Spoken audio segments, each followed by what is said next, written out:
All right, shalom everyone, and peace of the Lord to all who love peace and no peace for the wicked, the Lord said. I hope you can hear me very well, and you guys are late as usual, so it's okay, I forgive thee. I am very patient with people from around the world who don't keep their timing correctly.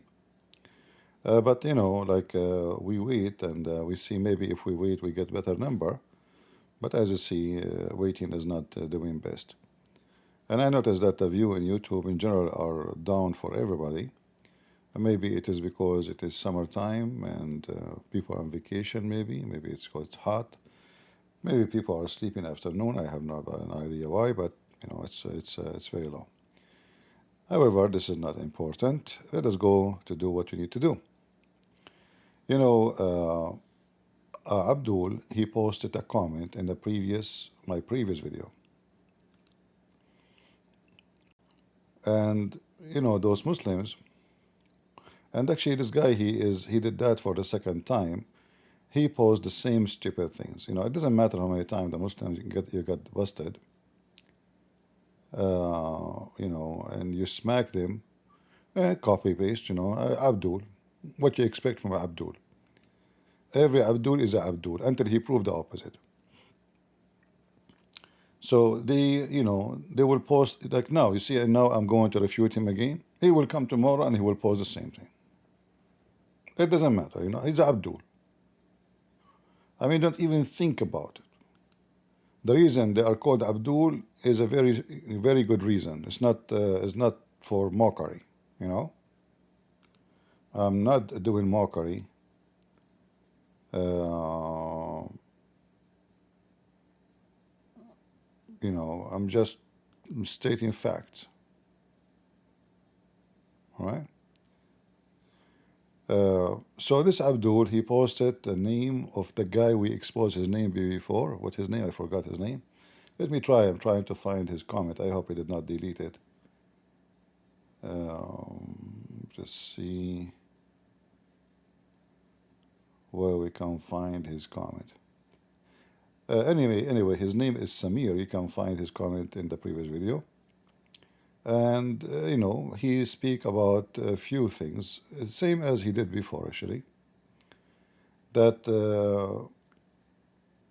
he put two names, a name of a Muslim, supposedly from a speaker corner, but his Muslim from a speaker corner, he don't dare even to, you know, to call me and speak to me. And he quote the name of Bart, Borat, you know, Borat. I'm not making fun, by the way. I believe this guy is the same as a Borat. If you notice how he behave, he's just a person who have a mental illness. But anyway, sometimes people who have mental illness, they can be useful in many ways. So the Muslims, they keep mentioning the name of this guy, but they forgot that the same guy, they mention his name. He screwed Islam. See, when somebody else says, I say, this person said, and trying to use him as a point of strength, of opinion, you know, that means I approve what he say. As simple as that. I found the comment actually. Let me share the screen with you.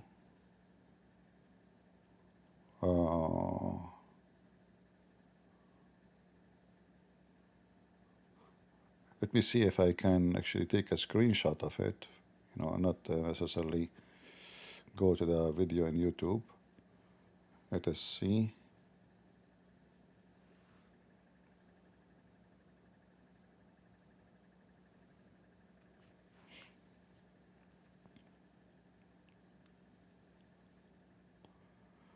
I will share the comment in two parts so they don't shrink and get smaller.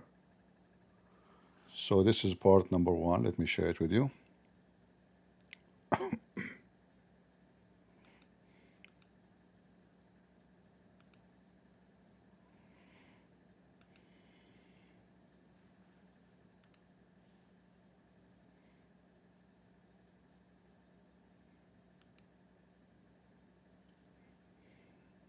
Let's see.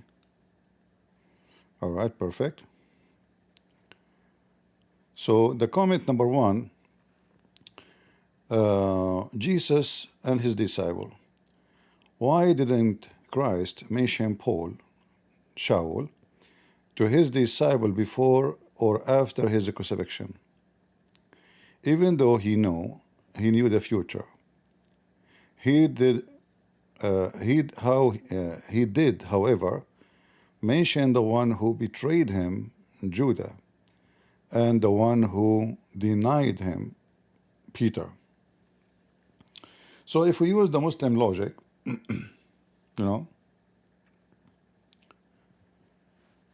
why the Quran never mention any of the names of the companions of Muhammad? Based on your logic, if we don't mention their names, that means they are not part of Islam and they are not exist and they are false.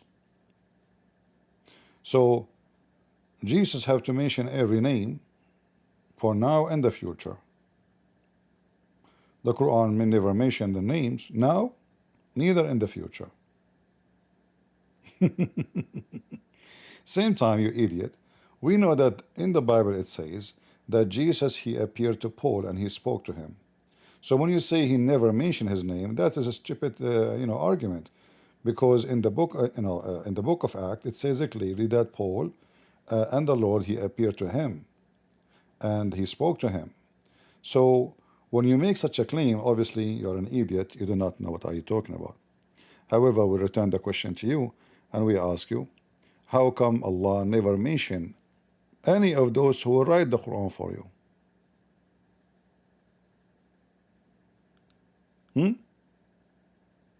Muhammad, he said, if there is a prophet is going to be after me, that will be Umar.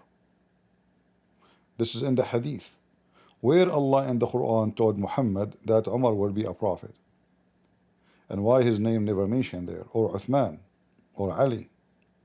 So it's a very silly, stupid argument. We go to the second part. The Bible author and the throne of God. I don't know what the Bible author and the throne of God, how they are connected, but anyway. Remember when a Muslim, he talk about Bible author, he's not talking about God, he's talking about people. Since the Bible does not always name its author, how did they know that Christ would sit at the right hand of God? Was the author a prophet to know the location of God's throne? Well, when we go and we check with Muslims what they are saying, when Muhammad, he say a hadith, where in the hadith it says that Allah, he said so? Nowhere, right? Nowhere. But you Muslim, you take it because there's a verse in the Quran saying whatever Muhammad he say, you take, whatever Muhammad order, you obey. So you don't question Muhammad where he got what he's saying from, even though it's all of it is just stupid things. Same time,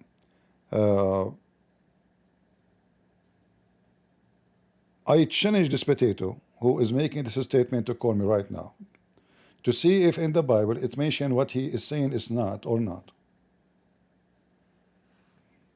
Are you watching?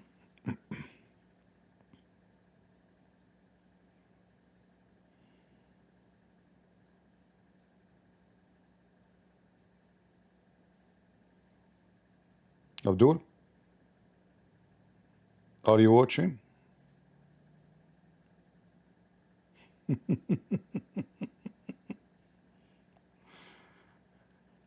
When I say that every Muslim is an idiot, we have, to consider it as an idiot in deep to the bones. So when Jesus, he speak, Jesus, he never wrote the Bible by his hands. And according to Muslim, Muhammad himself, he never wrote the Quran by his hands. Ask any Muslim. In fact, the Muslim, they say Muhammad is illiterate. So when the Bible say that in the right hand of God, that mean whoever is speaking there is inspired by God. It doesn't matter who is the one who is the writer. He is John, he is Peter, he is Paul, it doesn't matter. For The one who is talking is always God, unless it says there it's not. Like as an example, Satan, he said. So it's obviously the verse saying Satan, he said so. Then we say the Bible is quoting, you know,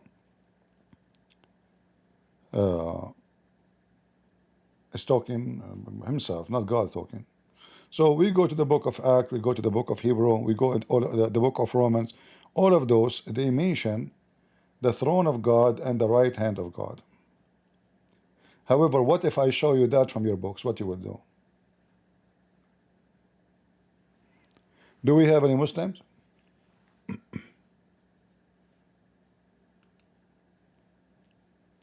Any Muslim, he accept the challenge. In fact, your prophet, he claimed that Allah, he have two hands and both of them are in the right hands. Where in the Quran it says Allah, he says, I have two hands and both of them are right. I can show you from the Quran says he have two hands. But where in the Quran it says both of them they are right?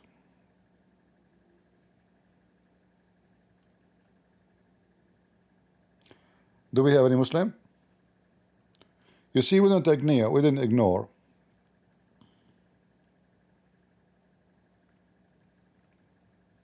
Muslim questions, even though those are not Muslim questions. They copy even from atheists, whatever atheists they say.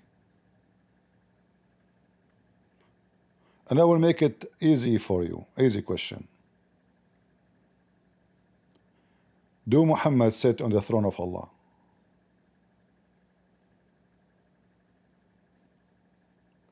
Do we have any Muslim to answer?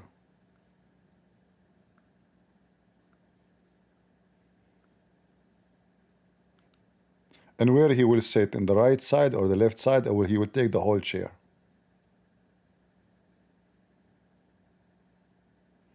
Any Muslim?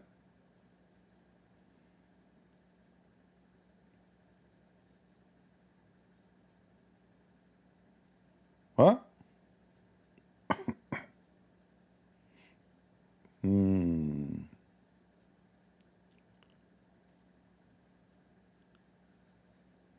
Let me show you that when a Muslim he asks a question, he simply destroyed his religion.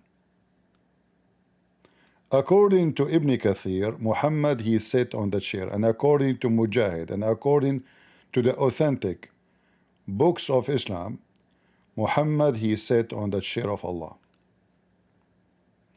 And remember here, Allah is not going to be in the chair anymore. So Muhammad will replace Allah in his chair. The same as Trump, he replaced Joe Biden in his chair. Let us see, let me get the reference.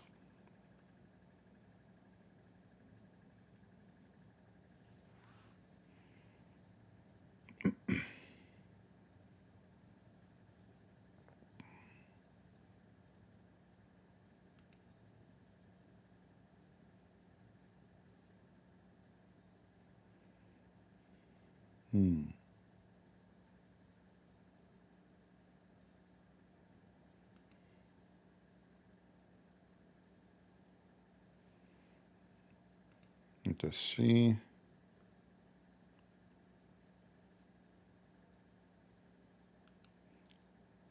And those, reference, we will find them in a very authentic books. Let us see. I'm just looking for,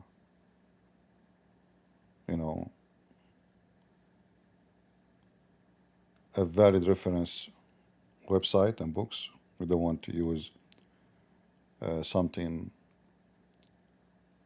is not valid.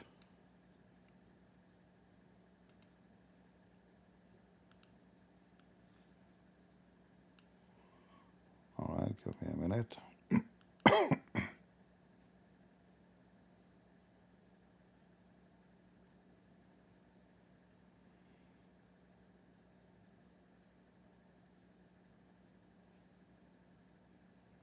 And then here you will find that the Muslims, when they say they worship, they don't worship Muhammad, you know, that is very much questionable, because simply if Muhammad is sitting on the chair of Allah, on the throne of Allah, then where is Allah? Is Allah sitting next to him?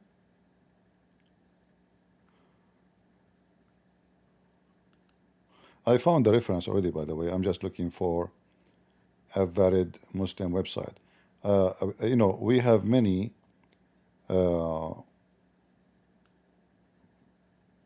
let us see this one here.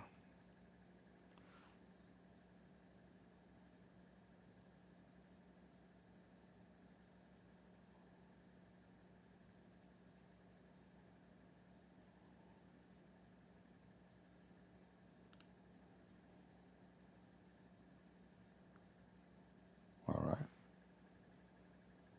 I think this is a good website to use for reference.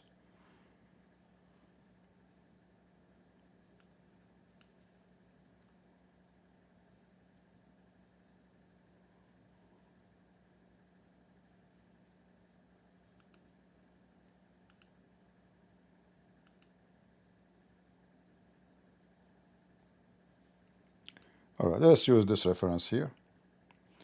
That will be enough to do the job.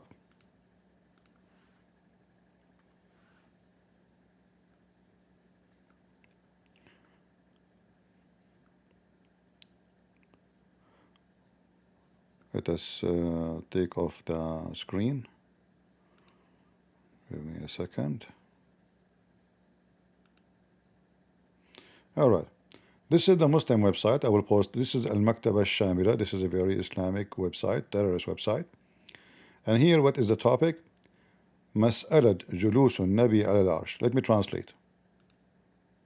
The topic is the issue of the Prophet sitting on the throne.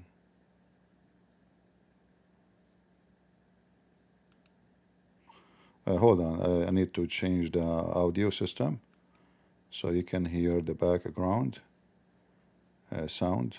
So give me a second.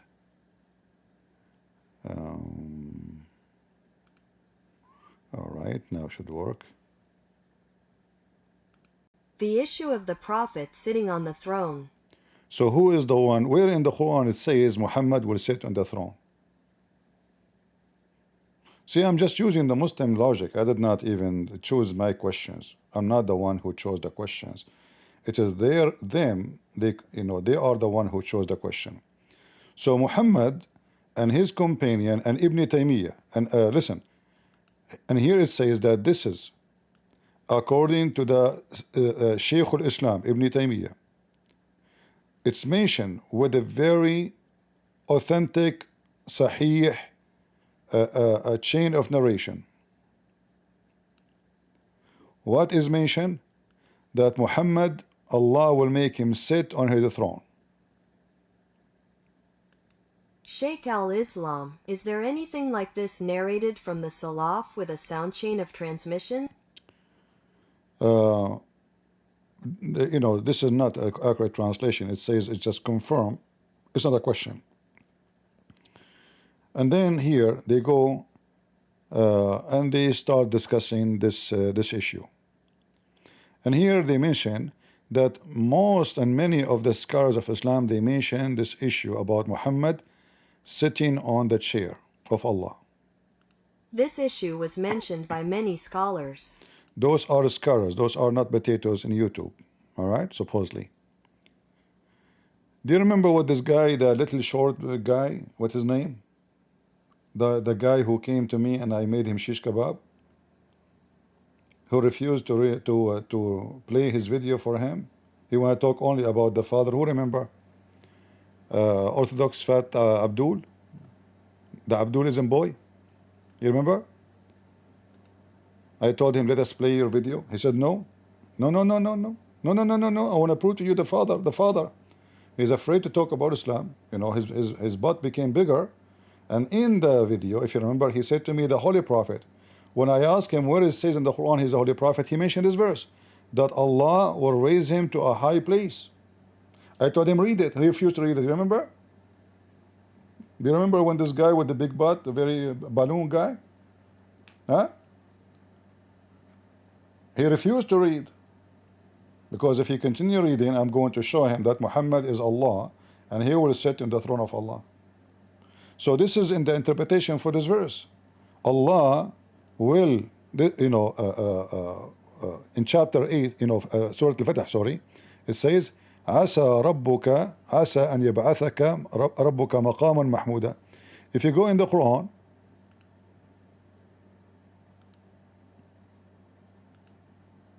and by the way, this guy, he did not know anything about his religion, he did not know anything about the Bible, he searched AI. Thanks to AI.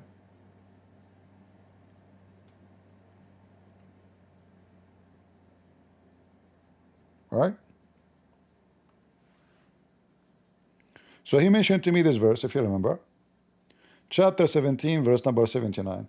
And here you see there is something very wrong in this verse. So if Muhammad will be sitting in the chair of Allah, why it says maybe? Why Allah is asking Muhammad to pray all night?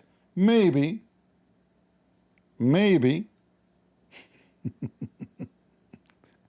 See how the maybe became confirmation? Secondly, why Muhammad need to pray all night to be in a high position? I thought he is already a prophet.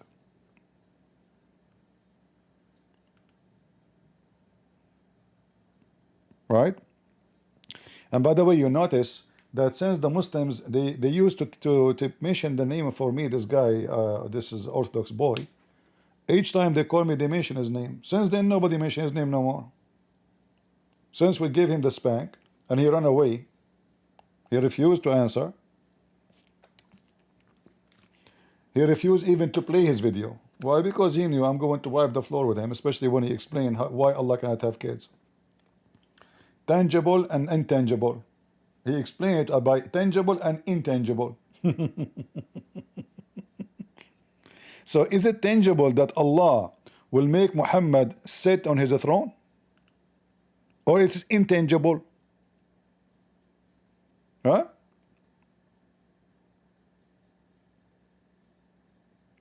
Here it says وقد تقدم في كتاب الزكاة أن المراد بالمقام المحمود Muhammad will be in control of the yard of heaven, or the location of the heaven, and it's mentioned that he will sit in the throne of Allah. So who is Muhammad? He will be sitting on the throne. If Muhammad will be sitting on the throne, Allah will be sitting where? On the floor in front of him?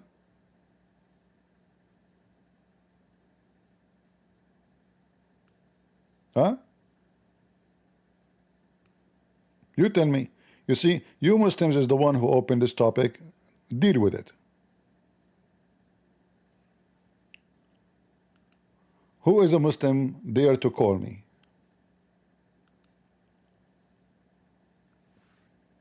Anyone?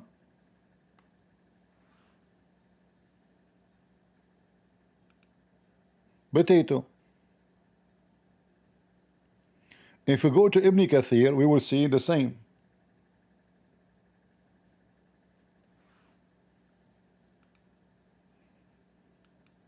This is the official government, the website of Saudi Arabia. Very much terrorist government website.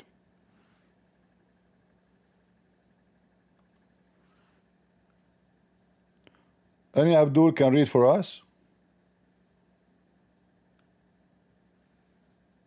Huh?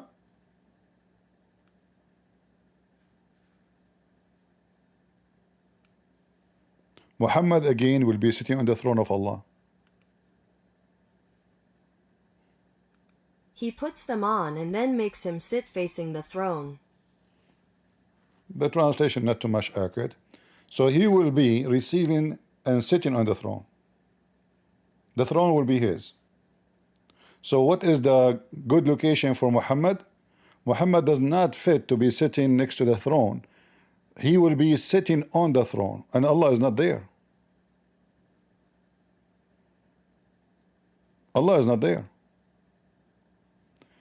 And now, remember, in the original question this Abdul he gave us, he mentioned the right hand of Allah, sorry, of God, or the right side of the throne. Do you remember what he mentioned? Let me remind you. Number 2, the Bible author and the throne of God. Since the Bible does not always name its author, which is false, by the way, because the author of the Bible is God, inspired by God, and those who wrote the Bible, if we want to call them the author, their names is there. You open the first page of the Bible, you know, let's say John, or you know, the rest the same. So when a Muslim he say don't mention always, that is very ignorant of you, because first of all, when if I was disciple of Jesus, why people would know about me? I'm writing in the time I'm alive. I'm writing in a time, even though in there we will find, if you go to John, you will see it. If you go to Luke, if you go, etc., you will see it. So, but just to make it simple, if we use the logic of the Muslim, that they should write about the person who is talking. Where in the Quran it says that Muhammad, where is Muhammad from? Where he was born, who is Muhammad? Remember, all the Quran, the author of the Quran is Muhammad. At least he is the one who brought it to us. If we say that the author is Allah, shouldn't Allah introduce the one who will give it to us? Nowhere in the Quran it says who is Muhammad, where he is born, who is his family, who is he, who is his father, okay, who is his mother. In the Quran we will find that the Quran is speaking about Abraham, the children of Abraham, the father of Abraham, Mary, the son of Mary, Musa, the brother of Musa, the sister of Aaron. You know, there is a lineage of prophets. In the Quran it says Muhammad blank. There's nothing. There's no Muhammad, the son of etc. Is born etc. Nothing. So we continue saying, how did they know that the Christ sit on the right hand of Allah? Because he told them. The whole Bible is inspired. And remember, the Bible says if we want to write down all the miracle of Jesus, all the books of the earth will not be enough to write his miracle, which means the Bible does not contain every miracle Jesus did. It contains only the important message for us to understand who is Jesus. Otherwise, the Bible, even your scholars, they say that Jesus, he just waved his hands, and 20, tens of thousands of people who they are attending the speech of Jesus, they get healed immediately. Who can write a story speaking about the same person? Number one, what's your name, sir? Okay, what's your problem? What is your disease? I have heart attack. Okay, number two, so according to you, Muslim, more than 20,000 people attending the speech of Jesus, and 20,000 people, they are healed. Give me the story, and give me the names of those people.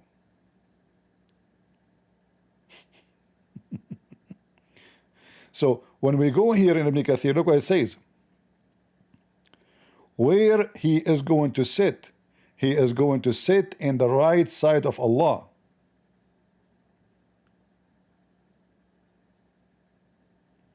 And not only that, Allah is going to hug Muhammad.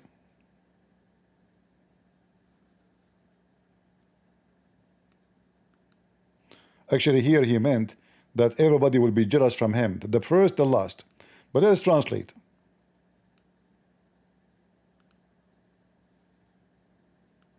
Then I will stand on his right in a position that no one else will stand in, and the first and the last will envy me there. And a river will open from Al-Kawthar to the cistern. See, if we use your stupid logic, then this story is false, and Muhammad is a liar, Because nowhere in the Quran saying Muhammad he sat on the throne of Allah. And by the way, do Allah sit? The second you say to a Muslim, do Allah sit? They will crumble. They say Allahu Alam. How Allah sit? We don't know. Allah is in the throne. How Allah in the throne? Allahu Alam. Right? So do you see it in front of you? It says he is going to be in the right hand of Allah on the throne.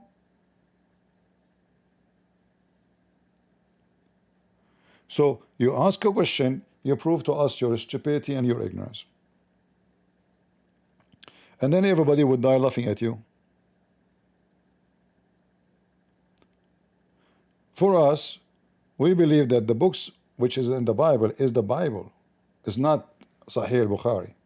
So when we say in Hebrew 12, it mentioned that Jesus he will sit on the right side of Allah. This is Bible. This is God. This is not the information is made by the disciples. The same in the book of Hebrew, you know, the book of Romans, chapter 8. There is many verses in the Bible, you know, mention that, in even the book of Acts.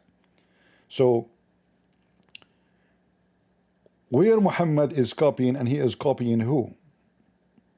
Obviously, he is copying Jesus. So look what Muhammad he did. Jesus is the praised one. Muhammad he changed his name, Qatham. He called himself Muhammad, the praised one.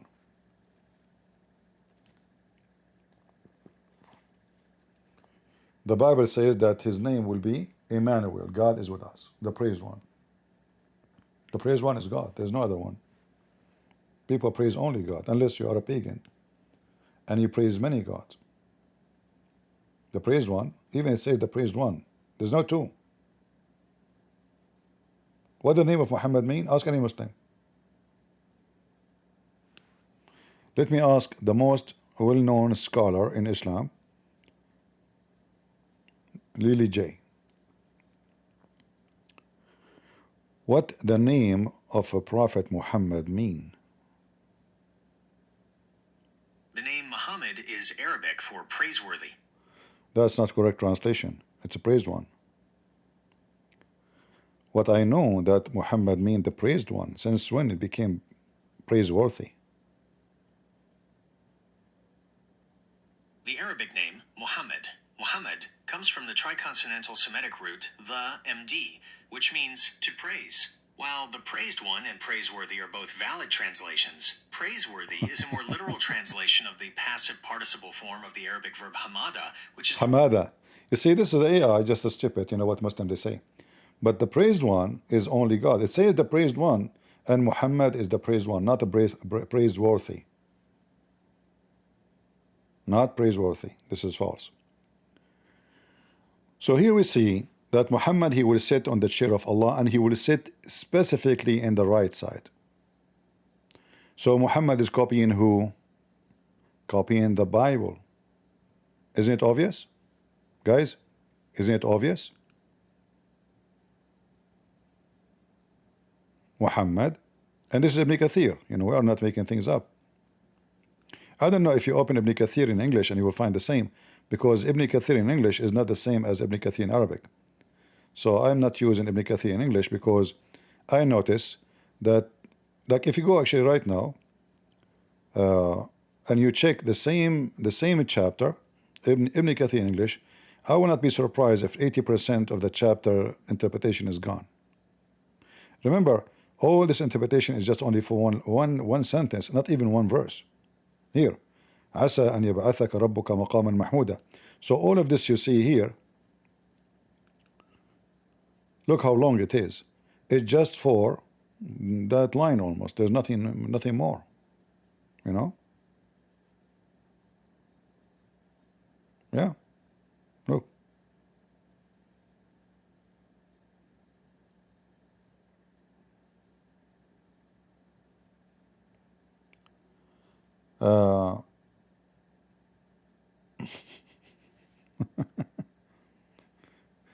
But you know what? Let me. I can try actually.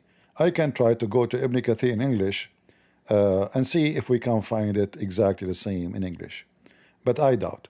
chapter 17, verse number 79.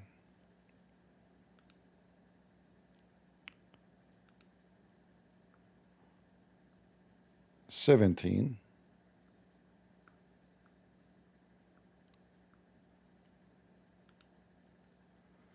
'79. You will see how the interpretation shrink in a massive way.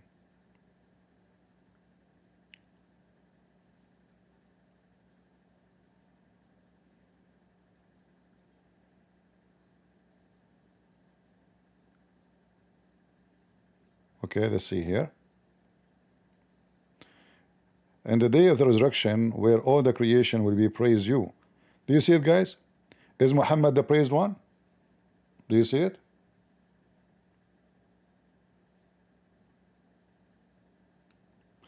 As will their creator.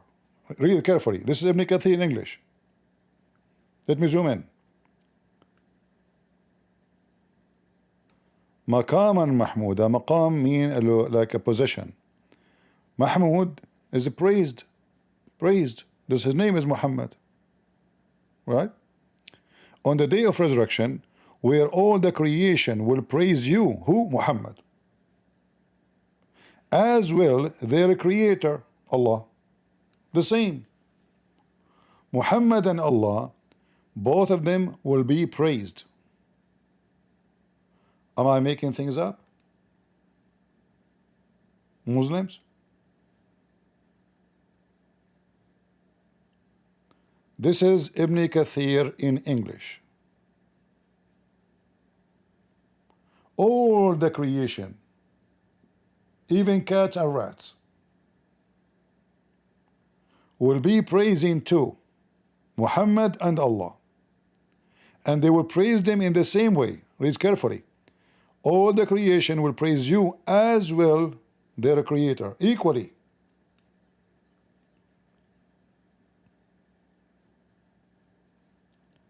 May he be glorified, exalted.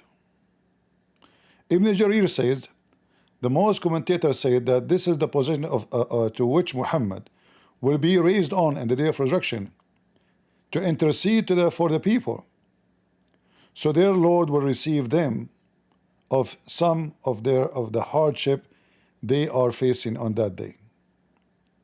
Now let us see if the throne here is mentioned.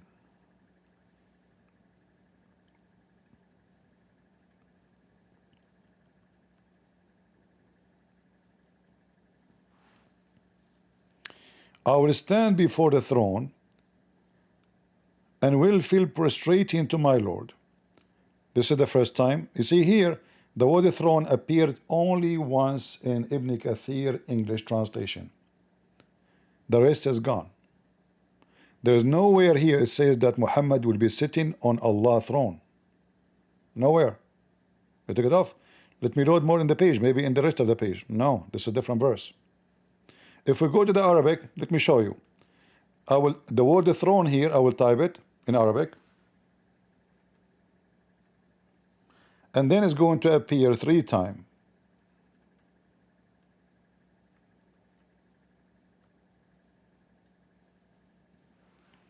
I don't know if you can see the result. So this is number 1. This is first time the word throne mentioned. Second time the word throne mentioned. Let me close this thing here. And this is third time the word throne mentioned. So they deleted all the reference about Muhammad sitting on the throne. It's taken off.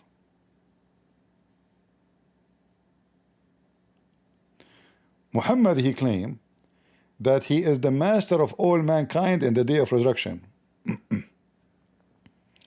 I am the Lord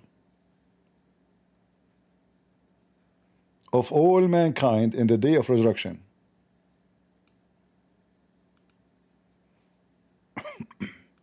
I am the master of the children of Adam on the day of resurrection. Do you see it, Muslim? And then Muhammad, he claimed he is the first one the grave will open for him. which means he is in the grave. He will be resurrected. The first one to be resurrected. The first person whose grave will split open. And he is the first one to intercede.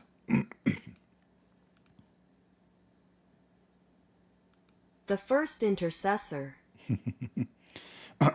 But remember, if we go in the Quran, it says in the Quran, there is nobody can intercede to anybody.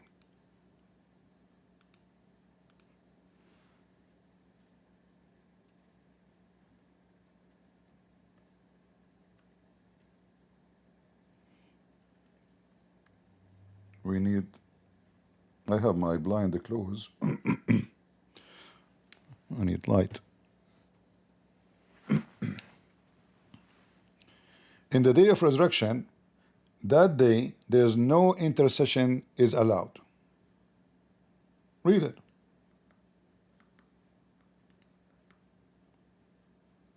Is that the Quran? So, if there is intercession in the day of resurrection, or there is no intercession, Abdul?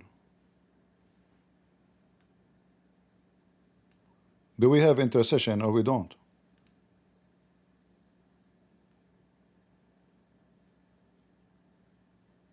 And guard yourself against a day when no soul will in oath avail another, nor will intercession be accepted from it. No soul. Is Muhammad a soul? Or is Allah? Remember, Allah is not a spirit, you know, He's not a soul, He is not a spirit. Do you see it? However, just to show you how stupid the Quran repeat the same thing in chapter 2, verse 123. And that day, the same exact thing. Just look how stupid the Quran. It's the same sentence. You know, look at this. Same exactly, you know. It's just somebody added a word here is not there. So here they added the word adlun. But it's exactly the same thing.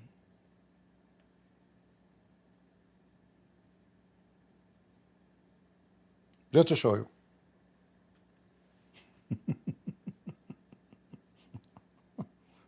The same exact line. But anyway, look like Allah, He said that twice. You see, remember, we are reading the same book. We're not reading like the Bible based like John or Luke, or you know, so they are each one of them is saying what Jesus said. So they are not saying it for time. They are just, this is a different book, saying it once. You know, Jesus said. Here, this is the same book. And here you will see somebody add the word adlun, and the rest is the same too.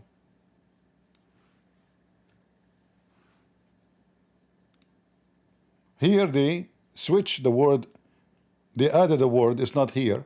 They says la yu'akhadhu minha adlun, etc. So they are adding words and it's not there. However,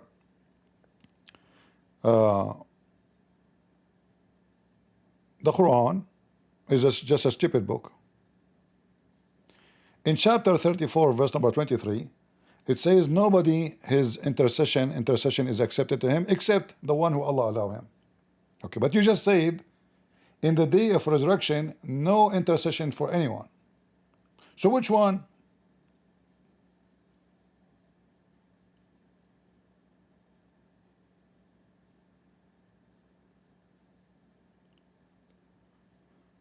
We have logical da'wah. He is helping us, so he said, let me show you what he said.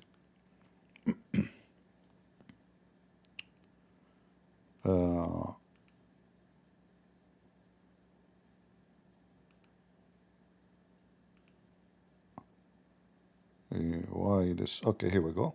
So he's saying, Christian Prince intercession after the judgment day, the judgment is final.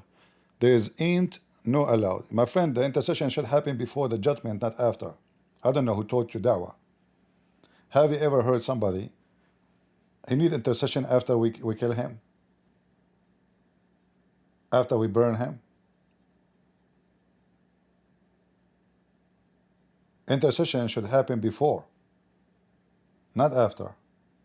So I say to you, please God, forgive him, God. This is before the judgment, not after the judgment. So what you are saying is absolutely, you know, shish kebab, right? You are as a Muslim trying your best, and I don't know why you are giving finger to Allah. Shame on you. But anyway, this is a Muslim habit. But listen, this reminds me when I came to the state long time ago. I was driving in the highway so slow because I was confused which exit I will take. You know, I'm not sure which. There's no GPS at that time. And then everybody started putting a finger for me in the window. I said, those Americans are very nice. They are saying hello. You know, they give me a horn, and the fingers are coming one after one from the window. I was saying, man, I became famous in this country. They know me. Everybody in the highway is you know, saying hello. How nice. Thank you, American. You know, I was like, what a nice. I just, you know, a week after I arrived to the state, and people, you know, opening the window and putting finger up. I said, wonderful. You know, nice to meet you. You know, okay. So this is an example how the Muslim, they try to duct tape the contradiction of the Quran. Right? It's obvious. Either there's intercession or there's no intercession. Now we go back to the rest of the comment this Abdur he made in his comment. Not this guy, hold on. Where is the guy? The screenshot. Here we go. So we know when we find that Muhammad, he claimed that he will be sitting in the throne of Allah and in the right side of Allah. So the question, I will give it to you. I answer you about the Bible. The Bible, when the disciples they speak, simply because Jesus taught them. And Jesus inspired them. Even if he did not say that, because Jesus, he said to them, I will be with you. I will never leave you.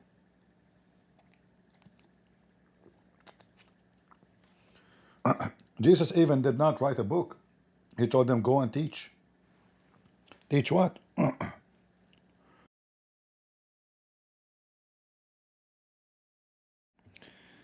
Teach what? Teach what they learned and teach what they will be inspired. That's why they call them disciple. If we go in the Quran, chapter 36, verse number 14, which something we'll go to later, you know, let us leave it for later. Number 3, the Trinity and the Christ divinity.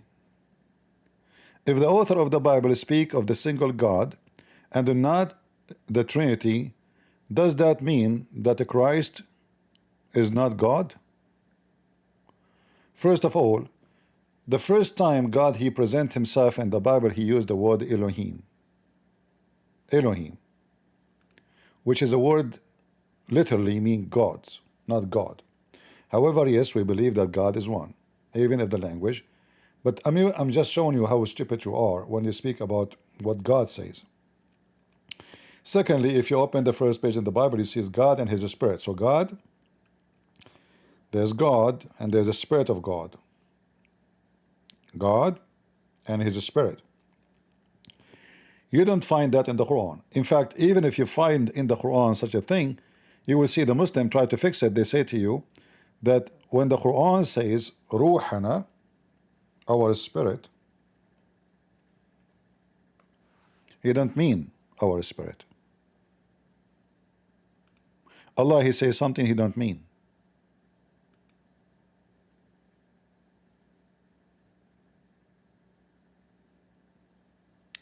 Chapter 19, verse number 17, it says, speaking about Mary, فَأَرْسَلْنَا إِلَيْهَا رُوحَنَا فَتَمَثَّلَ لَهَا بَشَرًا سَوِيًّا.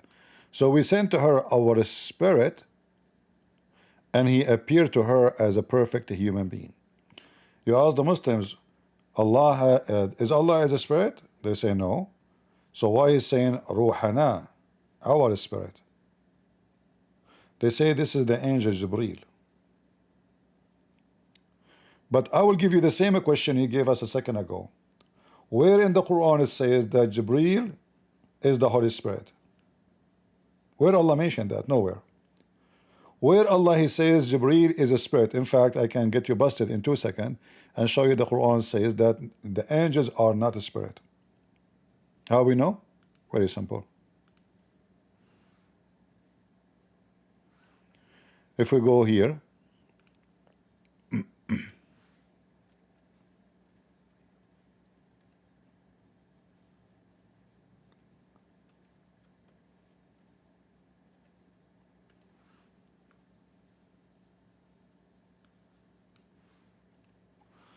you find it says والملائكة الملائكة والروح. Ruh is the same ruh. Ruh means spirit. In the day when the angels and the spirit stand in a row. So is the angels are the spirit? Obviously not.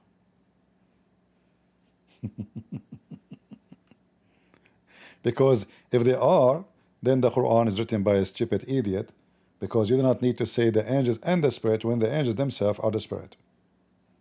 Is Jibreel is one of the spirit, the angels? Yes.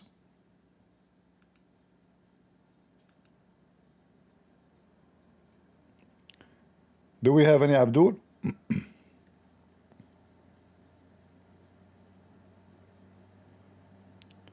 Any Abdul have a response to that?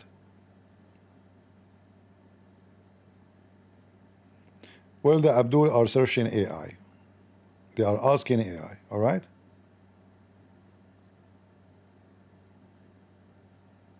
Look what he said here. So those who reject Allah will not have any intercession. That is very funny. Guys, the Muslim, they found a solution for it. Those who reject Allah, they will not find any intercession. Okay, that means all the promise of Allah is false. Look what you just did, logical dawah. Guys, be my witness.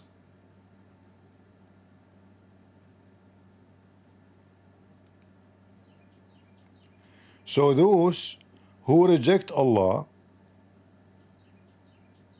they won't have any intercession.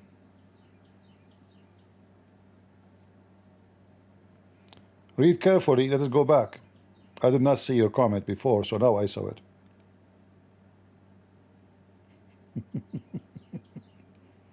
You did that yourself, not me.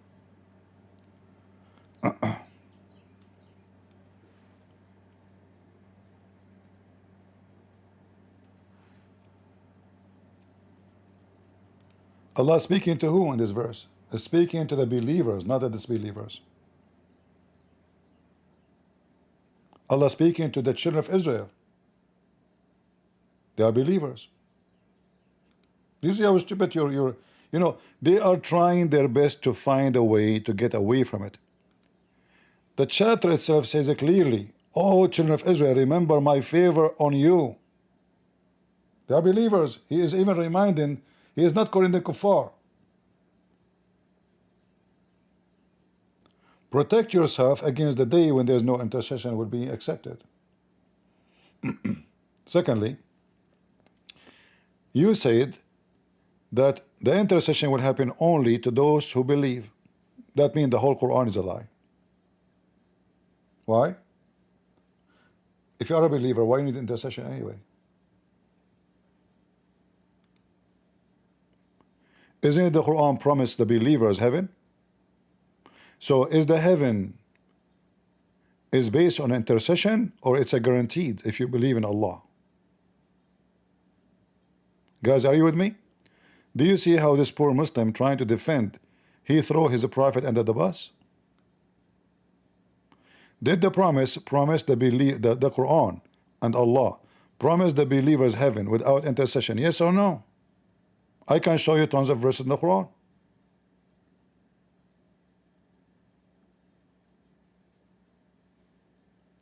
If they are believers, it's this what you said to me, guys. You said in the day of resurrection, the day of judgment, no, nobody. Intercession will happen only to believers. You said that. My friend, you said that, not me. Did you say that? So now we make it clear that in the day of resurrection, the one who, according to your statement, the one who don't believe, the one who reject, there's no intercession for them. What does that mean? That means the intercession only is those who believe. But look what you just said. You changed your mind after 2 minutes.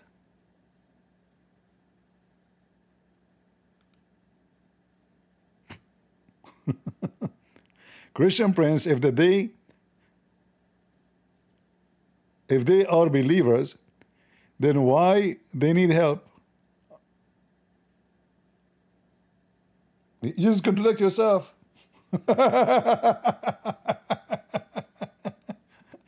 So now who is the one who receive intercession then?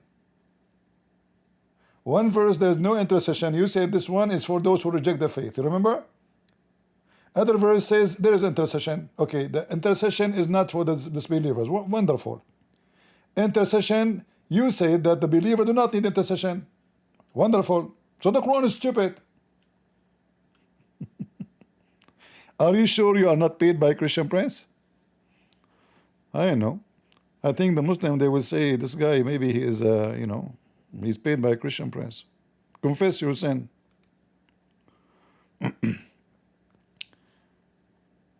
This is talking about those who think they are believers, but they ain't. No, it doesn't say they think. He said they are. This is Abdul. Abdul, listen carefully. This is Musa talking. Those are in the time of Musa. Don't you Muslims say that the time of Musa and the people, they were Muslims? They think? Where it says they think? It says, I have, remember my favor upon you. They think they have a favor from Allah.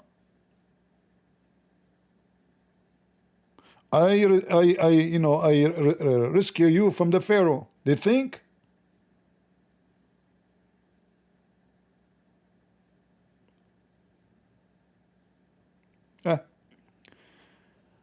Duct tape is the most famous method for the Muslims. All of us, we knew that. And it doesn't matter really how much duct tape you try to use. Even if Walmart have no more duct tape, still Muhammad is leaking. Do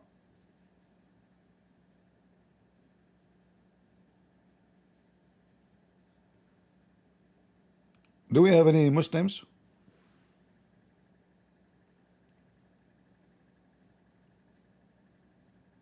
Anyone?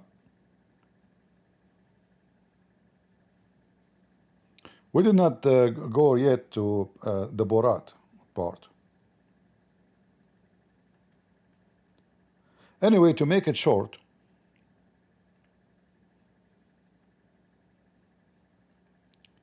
Muslims are so desperate to defend their religion, but the second you start, reading their comment, their comment will backfire on them. So if we go in the book of Genesis, like here, this guy here,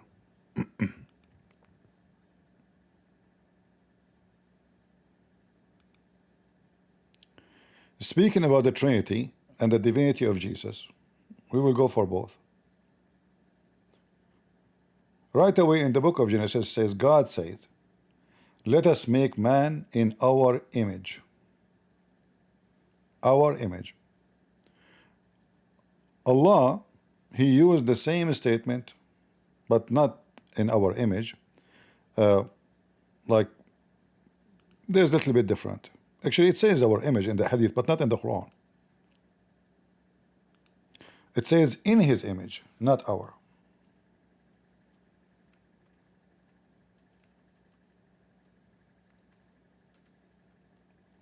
Which is obviously Muhammad copying the Bible.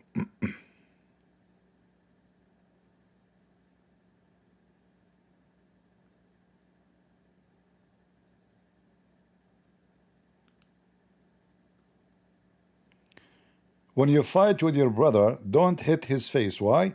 For God created him in his own image. Do you see it? And this is very authentic. Bukhari and Muslim. This hadith, you can be located. Let me take the screen off. Do you see it? Allah created Adam in his own image. It's exactly copy from the Bible. So what is the image of God? And what image we are talking about? Is that Jesus? Is Allah image is a man? The Muslim, they try to fix it. They say, no, he's talking about Adam image. Look, hold on. So Adam image is an image of a man. Why I cannot hit his face? So I can hit his butt, but not his face? Well, they look the same as the butt of Adam too. Wherever you hit the guy, His body looked the same as Adam. So if we are forbidden to hit the man because he looked like Adam, then we should not hit the man at all. What difference is going to make for the face? But notice here, even the Muslim in their translation, they says, for God created Adam in his own. Do you see how his big? How they make the his capital letter? Because they understood it very well, that this is the image of God. This is the image of God. Right?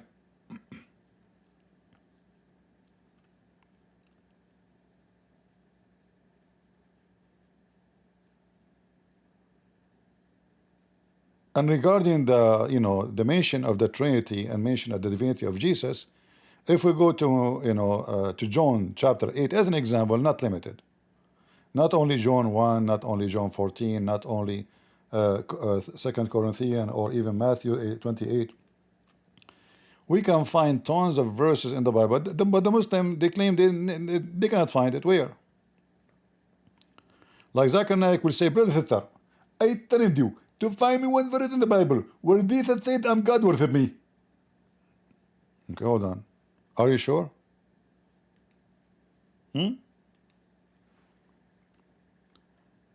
Nowhere in the Bible it says that Jesus is God. And nowhere in the Bible Jesus says, I'm God.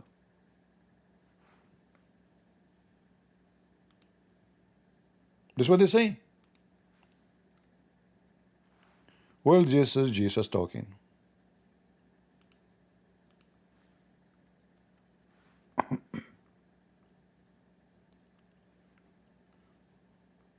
And this is the Aramaic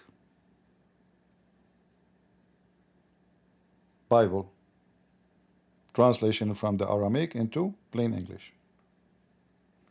So this is coming all is very accurate from the Aramaic language. But Yeshua, in Arabic we say Yeshua. In the Aramaic they say Yeshua. Like, depend on the location. The same Aramaic have many, let us say, accent.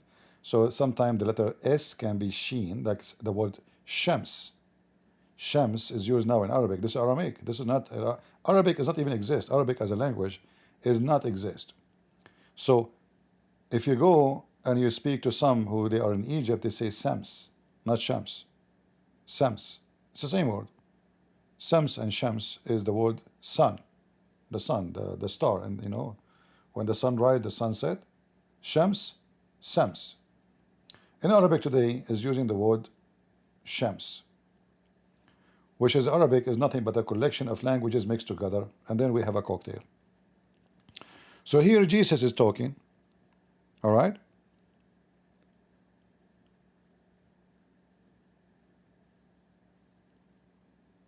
Look what Jesus said.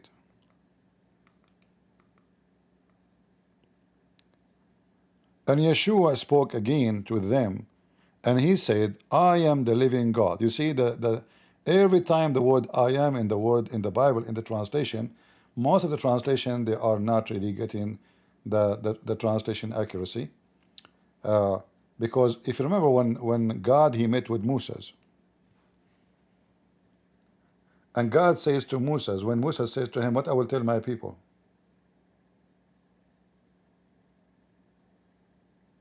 What I will tell him your name? He said, tell them, I am who I am. Right? So each time Jesus says, I am. When the priest, he came to Jesus, the priest in the court, he said to him, do you claim to be the Son of the Most High? The Son of whom? God. He said, you said so. Thank you very much. Yes. And yet the Muslims, they say, well, Jesus says I'm God. So why they crucified him?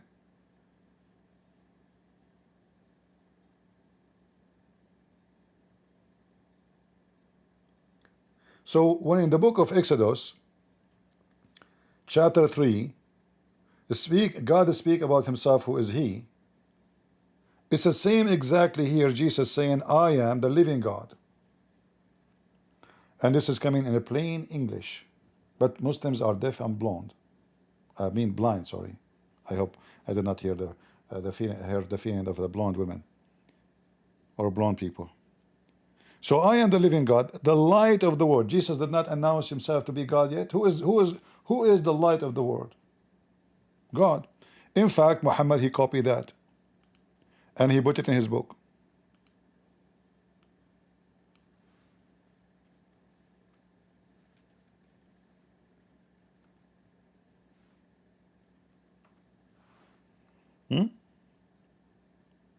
Chapter 24, verse number 35.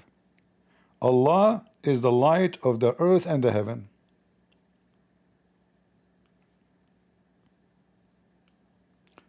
Trying to copy Jesus. Who came before who? Jesus came before Allah. Allah in the Quran. Allah exists before as a fiction God always.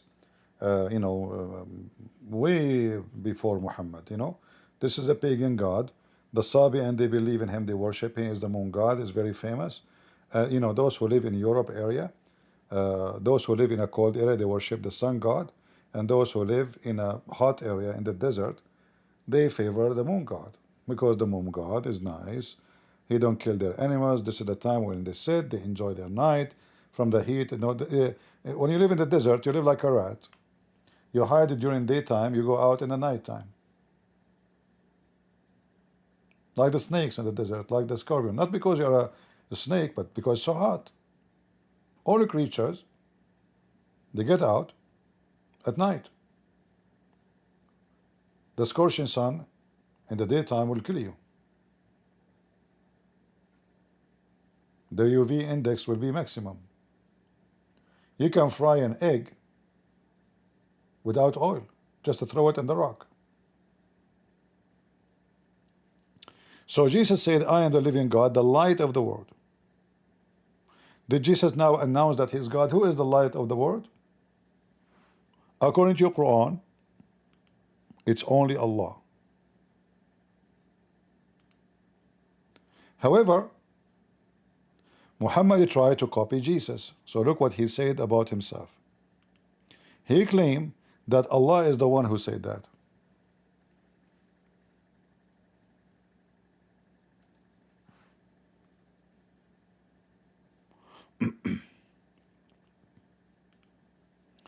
According to the Quran, Muhammad is the light of the world too.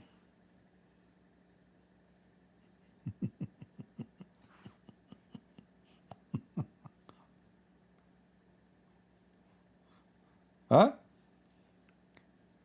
So now we have two lights in the world. We have the light of Muhammad. He is a lamp. He's a lamp. Allah is the lamp for the whole world. Muhammad is a lamp for the whole world.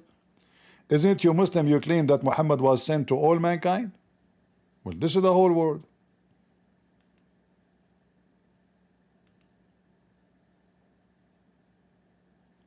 So who is copying who? Is Jesus copying you? Or you Muslims copying Jesus and putting it in your so-called holy book? Who said first, I am the light of the world?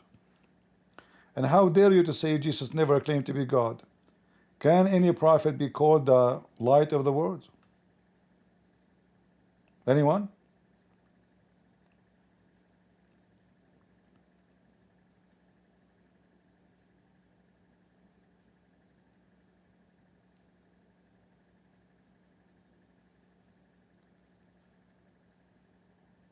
Any Abdul?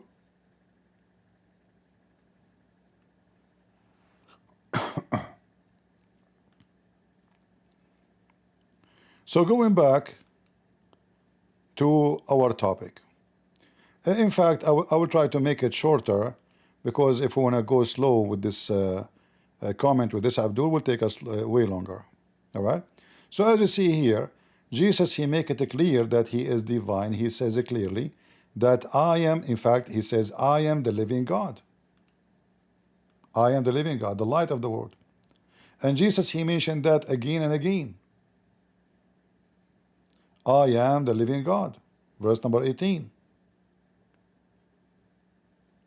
And Jesus make it clear that he is the only Son of God.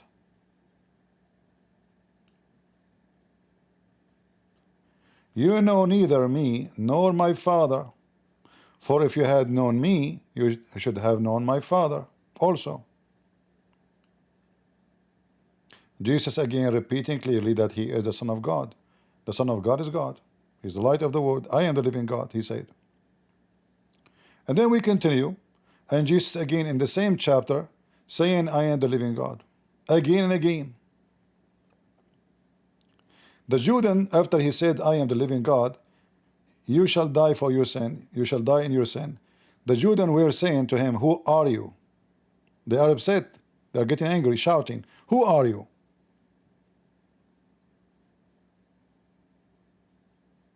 And this is a very important question, because we are debating with Abdul about who is Jesus. So Jesus, he said, Yeshua spoke to them again, when you have lifted up the Son of Man, then you shall know that I am the living God. So when you crucify the Son of Man, which is Jesus, and why he called himself the Son of Man, we know that Jesus is Son of no man. Son of Man is a symbolic for Jesus in the flesh, God in the flesh.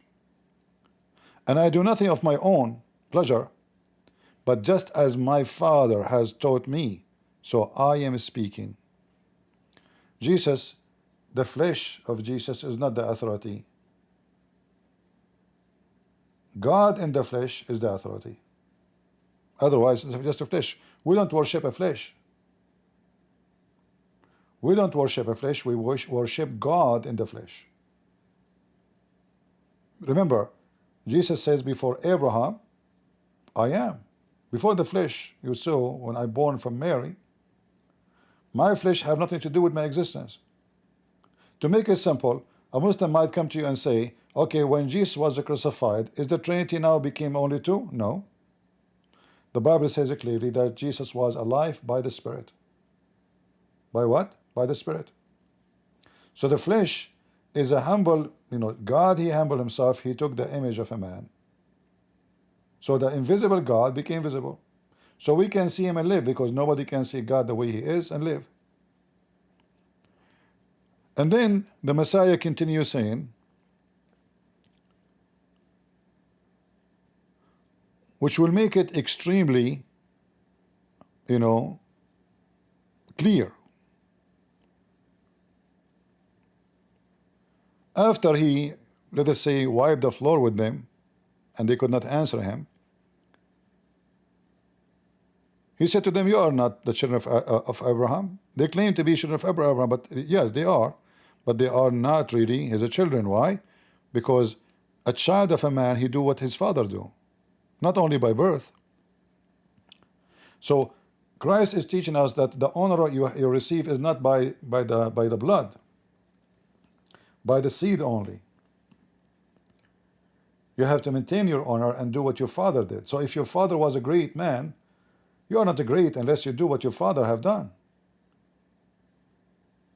This is the message of the Bible here. Abraham is our father. Yeshua said to them, well, if you were a children of Abraham, you would have been doing the work of Abraham. And this is a great example for the Christians.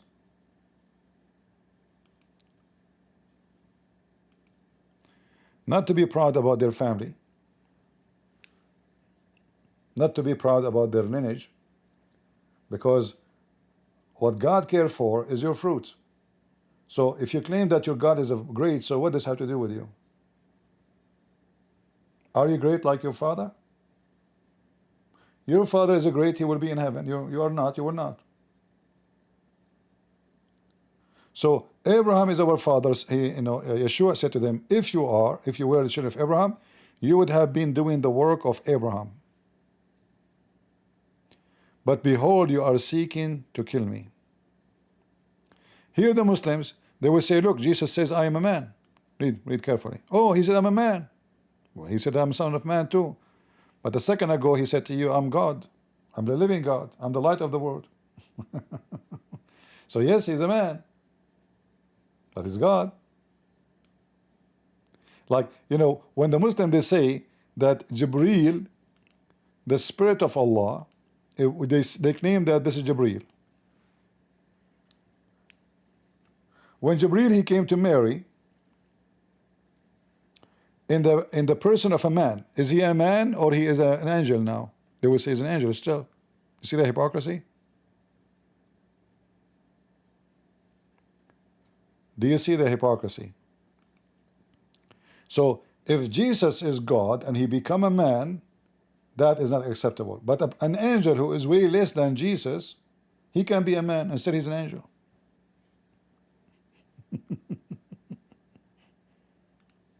When I say stupidity is amazing, I mean it.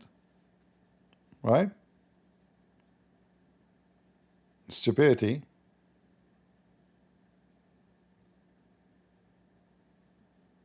is amazing. Is Jibreel now a man or he is an angel?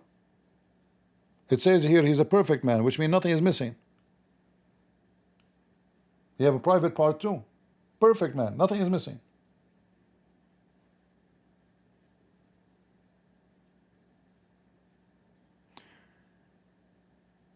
Do we have any Muslim would like to call us?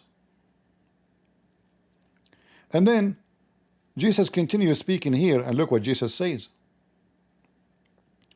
After they said that their father is Abraham, and he got them busted by saying, well, if you are father Abraham, you do the work of your father, but you are not. They said proudly about themselves, we are not from fornication. We have one Father, God. So if you are a son not from fornication, well, your parent did not fornicate, but maybe you are a fornicator. How that will bring a glory to you? Jesus said to them, if God were your father, you would have loved me, for I have proceeded from God. From where? From God. And anyone remember something similar in the Quran? Proceeded from God. The Quran used different word. Proceeding, not proceeded, which is more dangerous, because it's a continue, ing. Anyone remember where?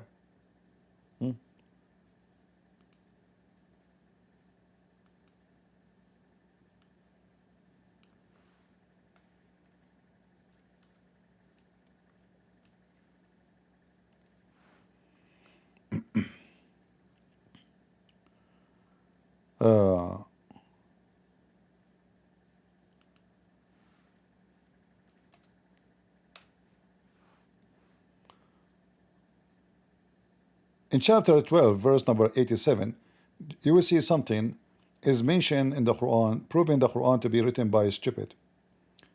Don't give up in the spirit of Allah. Is that the angel? It can't be. Don't give up in the spirit of Allah. Why when I give up in the spirit of Allah? Why wouldn't say for Allah? Why we are seeking, you know, help from the spirit of Allah? What about Allah? Is the spirit of Allah is the same as Allah? Is the help coming from Allah or from somebody else?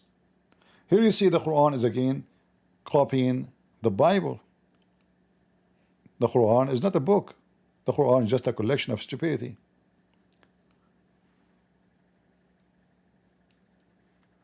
Then we find in the Quran it says the same sentence in chapter 4 verse 171.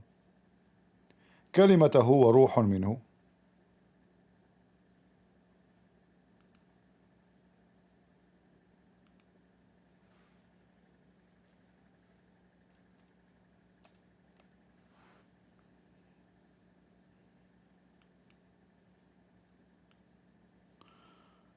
Too much space. Let us see.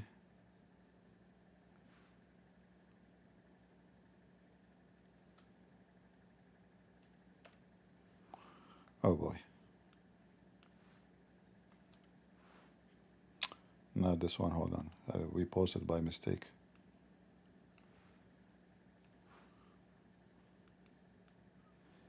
the link. Read carefully, chapter 4, verse 171. And you can open. All of those are Muslim translation. By the way, all of them, they are donkey with no exception. Every Muslim translation is a donkey translation. Don't take it seriously.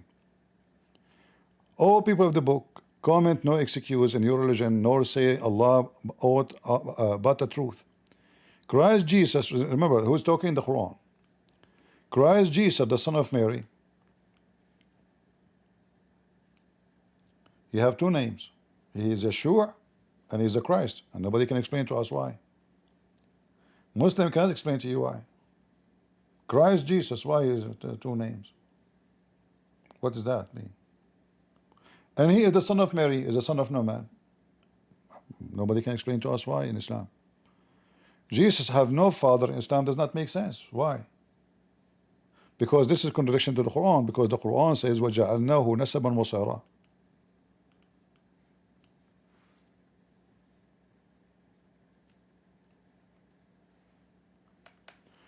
Which means the Quran chapter 25 verse number 54 saying Allah made every living being after Adam and Eve from sexual protection only. Every human being.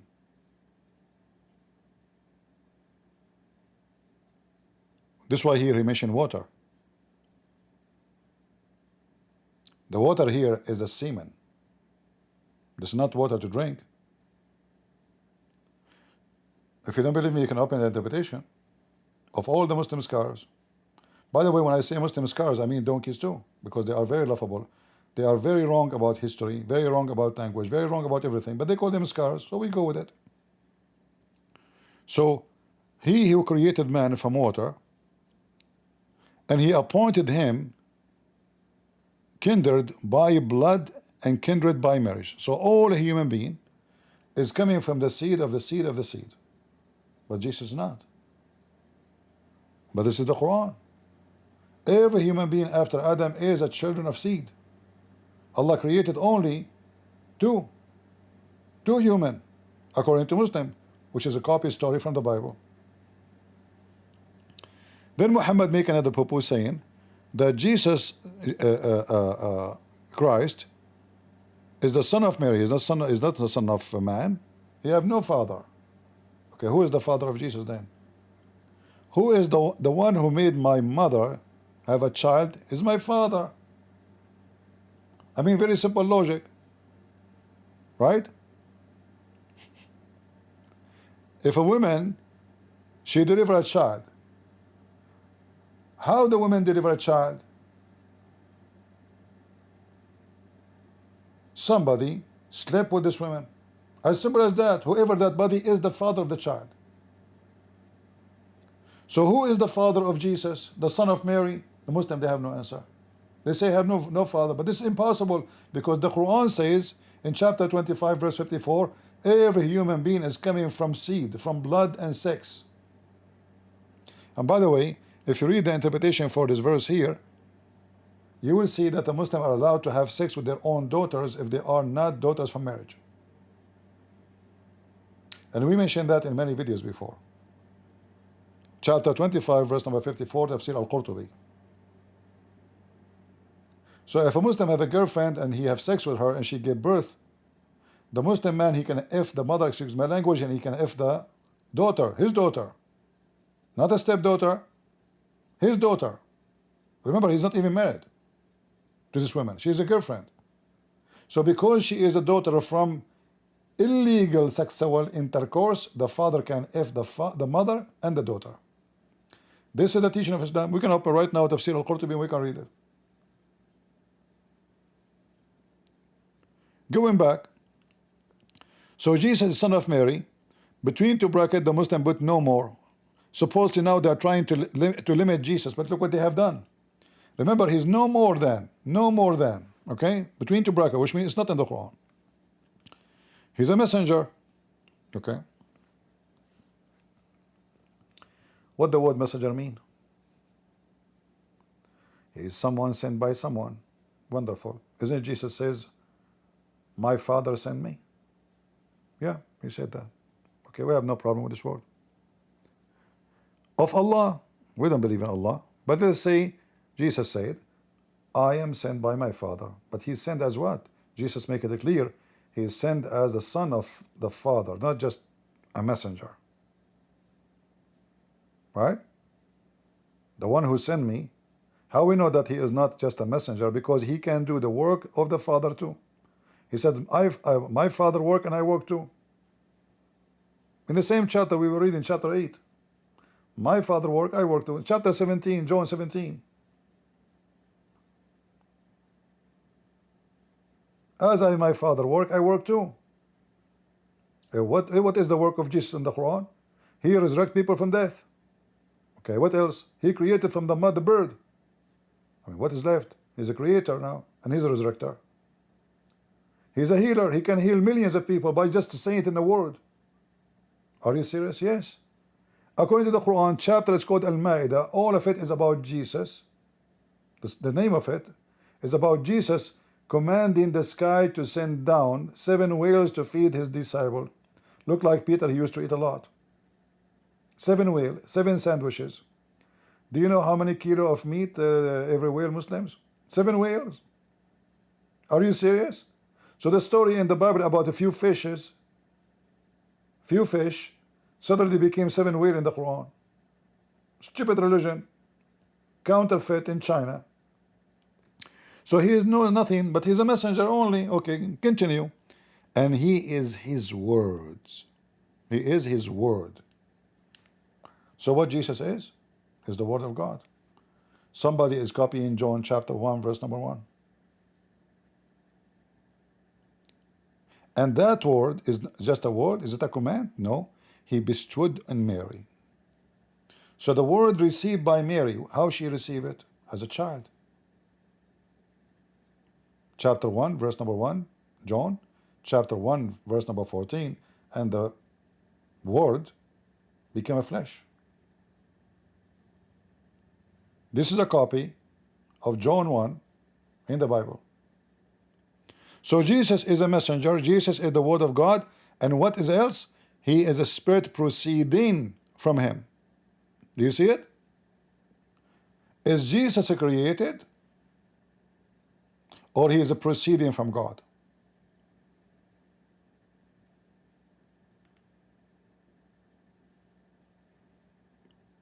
Any Muslim? Is Jesus the creation of God, or he is a proceeding from God? What proceeding mean? Any Muslim can help me. Your Quran saying that Jesus is a spirit proceeding from God. Is Muhammad a spirit proceeding from God? No. Is Adam a spirit proceeding from God? No. Otherwise, show me, no problem. Show me where it says Muhammad or Adam or anybody is a spirit proceeding from God.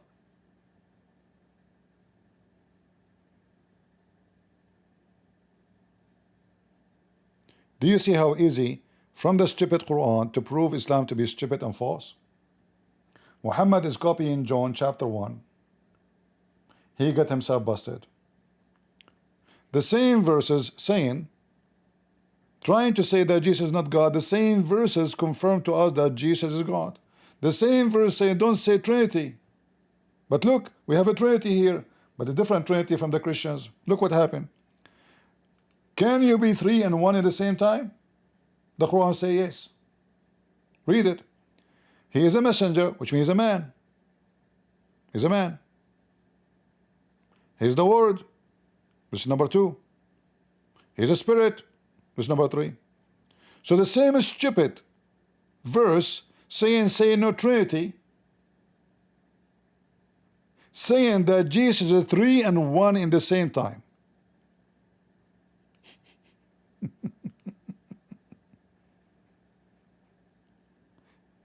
Do you see why I laugh at Muhammad? When the Muslim they say Muhammad our prophet is illiterate, I have to agree. Idiot. The idiot of the village. He tried to fix it, he make it a blind. Like you go to an Arabian barber shop, he claimed to be the doctor, he's a dentist, he know everything.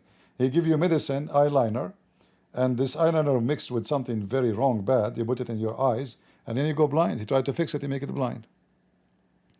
So don't say Trinity, but then here we notice there is a form of Trinity here. We have one person, his name is Jesus the Christ. He is a messenger, he's a man. He's the Word of God. This is two. How I am a man and I am a word at the same time. If there is any human being, he is the Word of God. Let me show you. The Muslim, they will give you an answer for that. The Muslim, they will say to you, the Quran says, كمثل Adam, the similarity for Adam. Oh.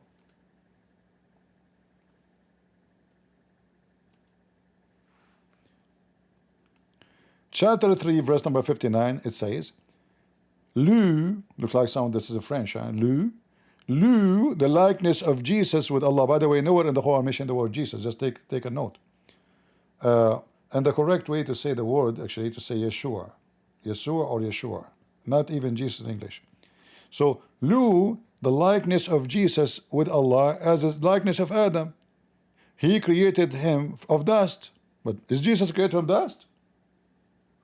I mean, do you see the stupidity? A second ago, Jesus is the Word of God came from heaven. Is the Word of God is dust?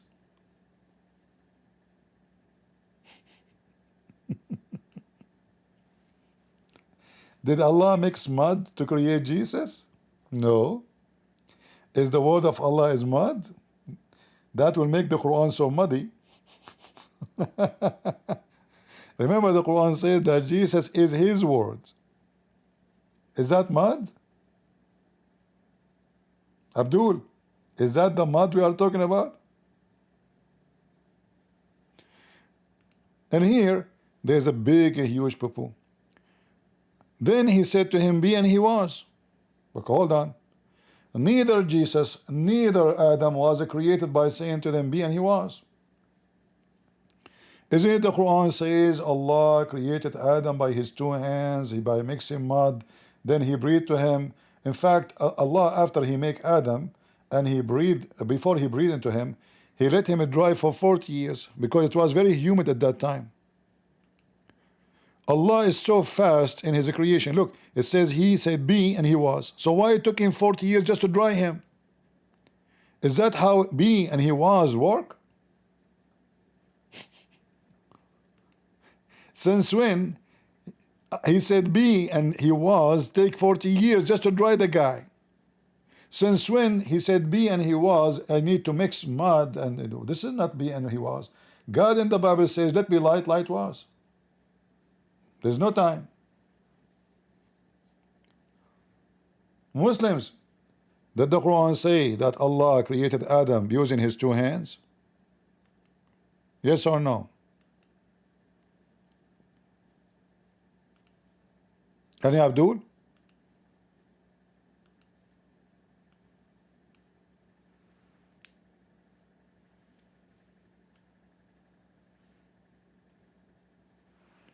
The Quran even mentioned that Allah he used two hands. Not only he used his hand, two hands. He's the same as us. He have two hands only. He don't have 5 or 6 or 7. So Allah he said to Iblis, this is, hey Muslims, why the word Iblis appear in the Quran? What is the origin of the word Iblis? The Quran is a pure Arabic, right?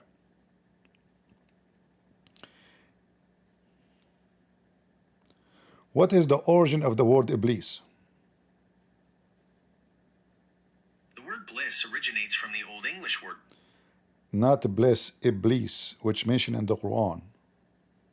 Stupid. The Quran does not directly mention the word police, as it is a modern concept. However,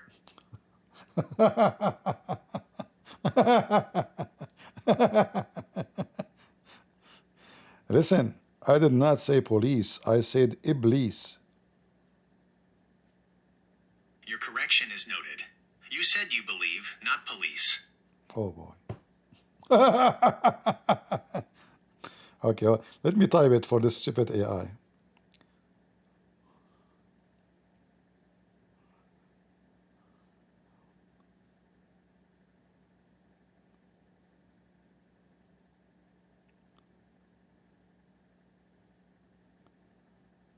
Man.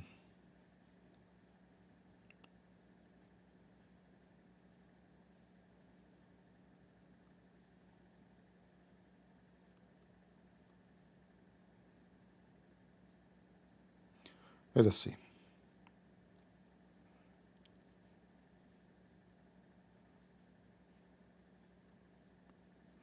Why is not talking? No voice. Let me show you how stupid Muhammad is.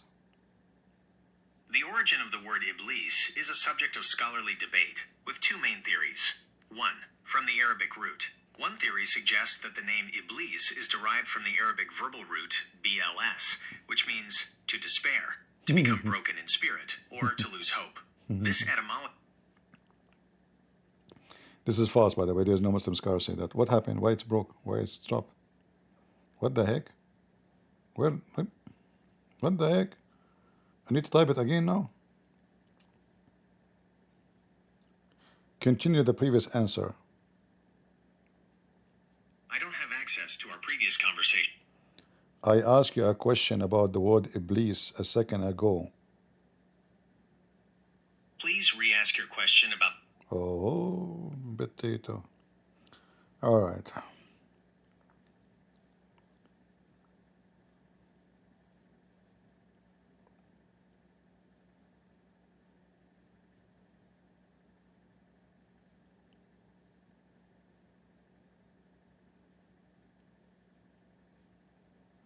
All right. Repeat the question again.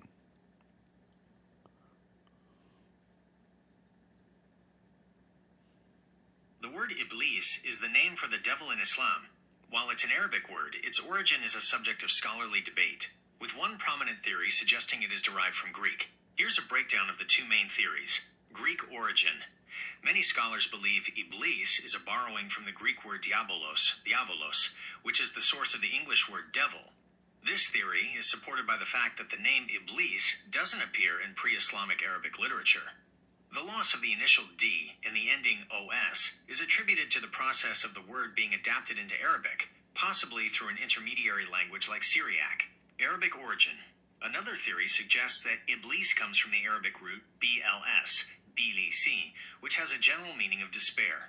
This interpretation is rooted in the idea that Iblis, after being cast out of heaven, is in a state of despair over God's mercy.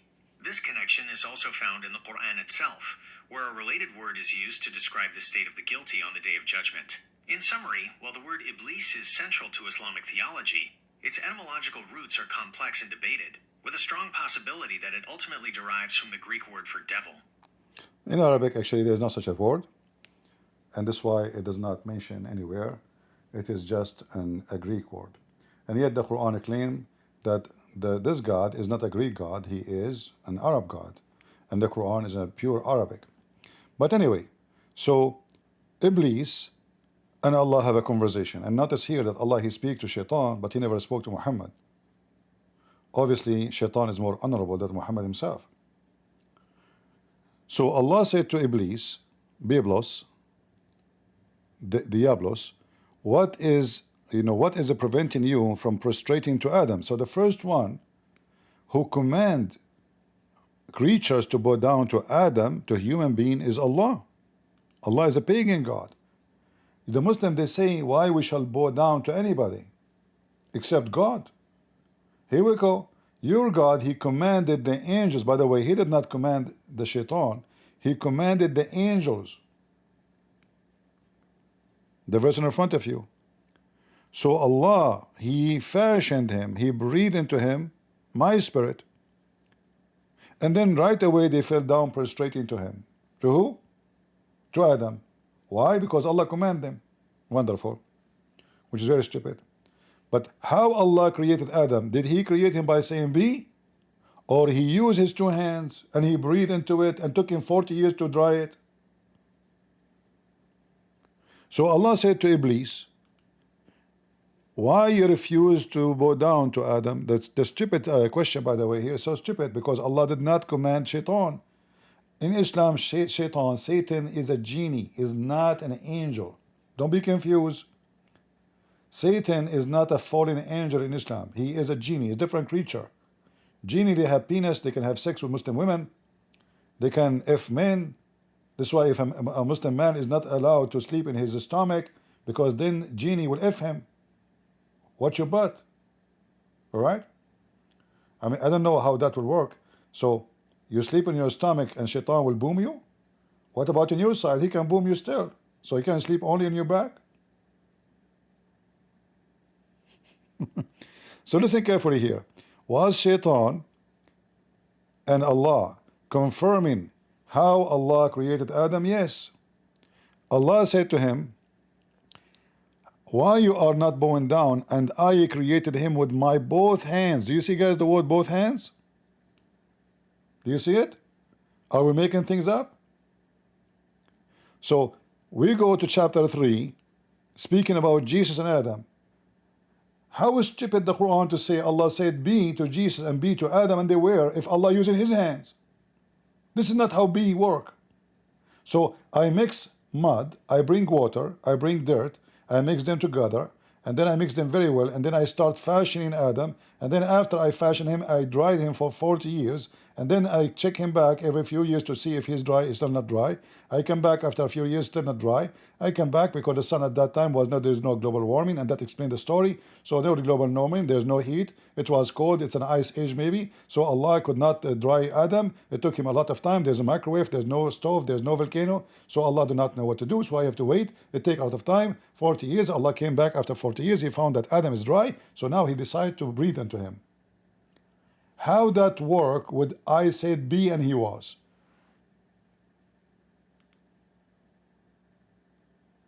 Huh? Is that how be and was work?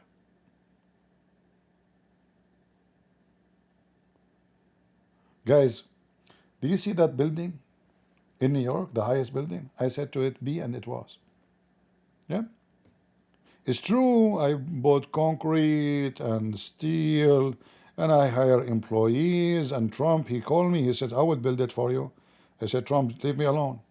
Leave me alone, I know you, you know? You will take the cement, and you will put it in your golf club. No, no, no, no, no. So anyway, the contractors, the workers, the employees, the engineer, but however, I created that building by saying be, and he was. It was. It's true, it took a couple of years, 40 years to build the building. I mean, they can build a skyscraper in 2 years, in 1 year. Allah took him 40 years just to make Adam, just to dry him.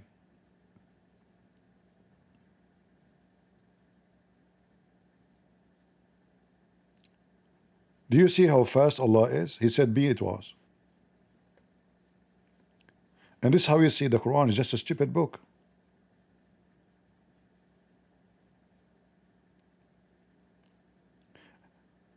I'm going to jump to talk about Borat.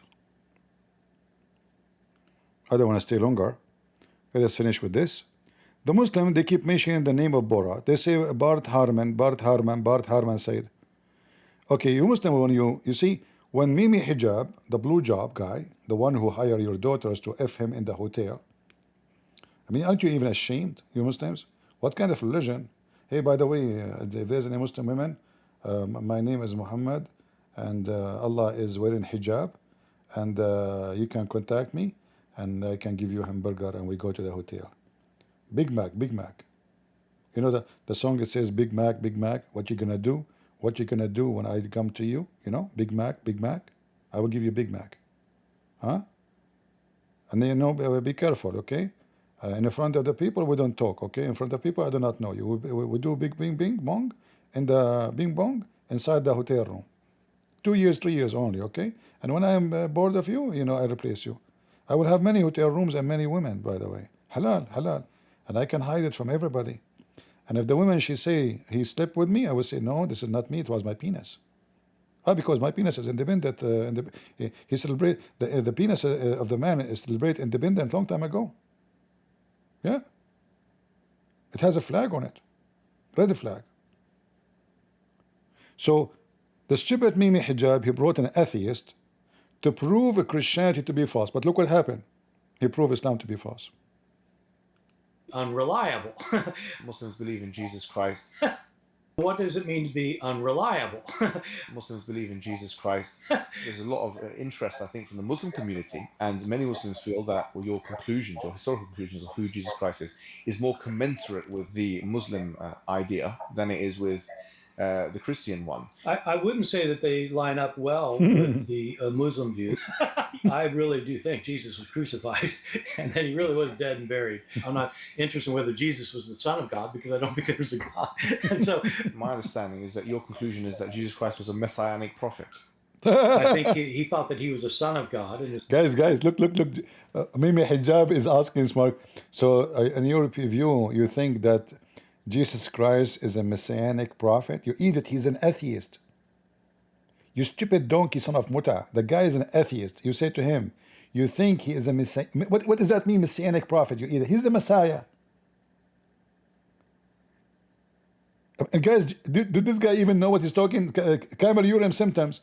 If he is the Messiah, he is a messianic prophet. He is the Messiah. Do you think, asking an atheist, do you think he's a prophet? Like, what the heck? Atheists believe in a prophet? I mean, even Bart, you could not handle him. He said that Jesus is dead and buried. So the Quran is a lie. So when you bring me Bart, you stupid Muslim Abdul. And look how subdued Mimi Hijab. He did not even dare to say to him, you are wrong. No, he did not. He's not married. You brought him, you call him a scholar. This is what happened with this guy. Each time he brings somebody, it backfire on him. And he's a false prophet. He brought Zakir, what's his name? Yasser Qadi. And Yasser Qadi, he told him, so are you saying, so let me make it clear. If I give you a plain paper and a pen, are you going to write it from Quran? The guy says, listen, this is a big topic. We should not talk about it in public. Abdul, don't talk about it in public. It's an issue. It's a big problem. Even the companion of the Prophet, they were suspicious about the Prophet because of it. Muhammad Hijab, he insisted. The guy, he gave him a screwdriver. He says, the standard narratives has holes. And now they are doing the same. They brought their own standard to expose the Bible, supposedly. They brought an atheist. The Quran did not say the atheist is more close to you. The Quran says that the Muslims, that the most close people to you is the one who say that we are Christians. What the Muslim, because of their hatred, they do, they brought those who insult Jesus, the atheist. Look how evil they are. Look how satanic the Muslims are. They have a demon, evil spirit inside them. And they brought this lizard. I mean, you can tell this guy is mentally ill. Yeah, like, look, guys, look how he laughs. However, still he's smart, but he's stupid at the same time. In fact, he said, like the theory of the Bible being changed. Why? Because they dig, they look, they said, where we can find maybe an old place. They learned that in history, there's a certain location where people used to dump their trash. So they start searching there. And they found some manuscript. You stupid, it's trash. Christians don't throw things if it is valuable. They throw only heretic books in the trash. In that era, there was heretic books. So he claimed, okay, this is maybe the original. No, if you find something in the trash, obviously it's a trash. Christians, when the book is damaged, which because of too much use, they don't throw the Bible in the trash. They burn it. They don't. Nobody will throw the Bible in the trash unless he is a piece of trash. This is our holy book. So when you find something in a place, you call it the trash itself, I agreed. That means that this book is not their book. There's many heretic groups. They were writing many things. The Christian rejected them. And even if it's not written by a cult or somebody trying to change, Even that will not prove anything, because you got a copy, there's other copies, but you consider the copy there is the one which is you care for, but not the other copy, because you're a hypocrite. In the same time, let us say the original copy is the one you found, still saying the same. There's no difference. It doesn't say Jesus is a prophet, doesn't say Jesus is not God, doesn't say that Jesus did not do the miracles. It's the same. So then he said to you, there's a few verses are missing. That's it.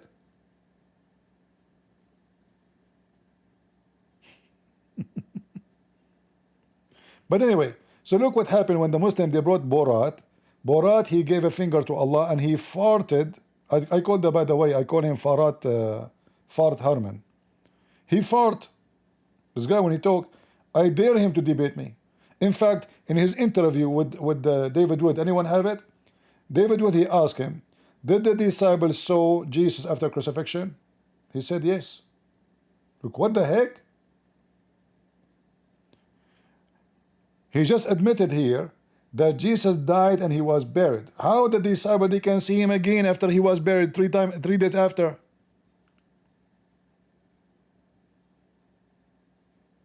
Are you with me, guys?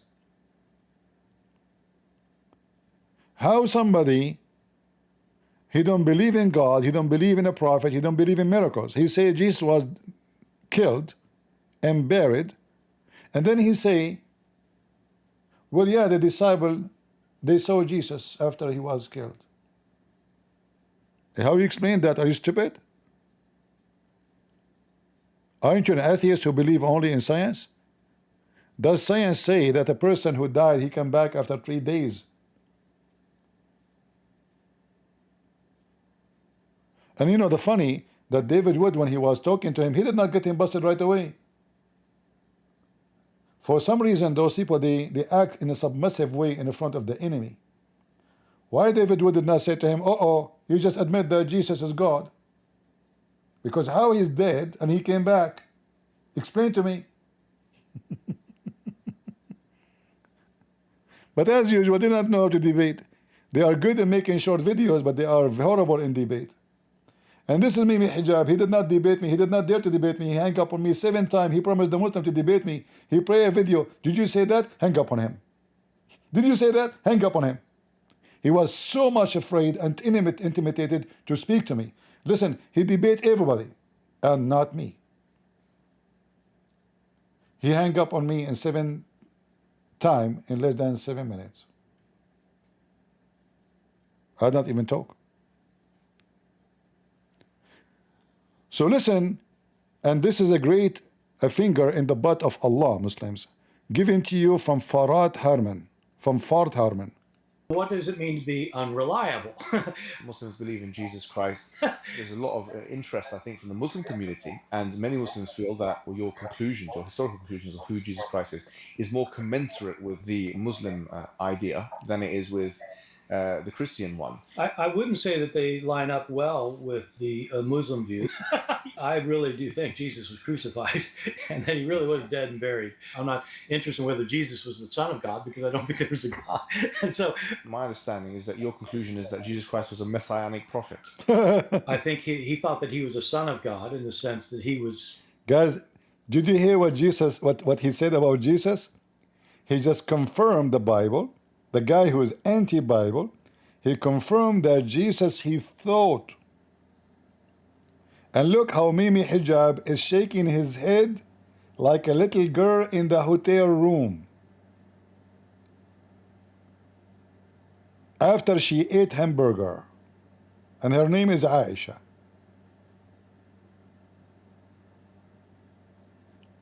Jesus, he thought he is God. He thought. So the Bible never changed. This is what Jesus himself, he thought, according to the Fart Ehrman. Let me play it again.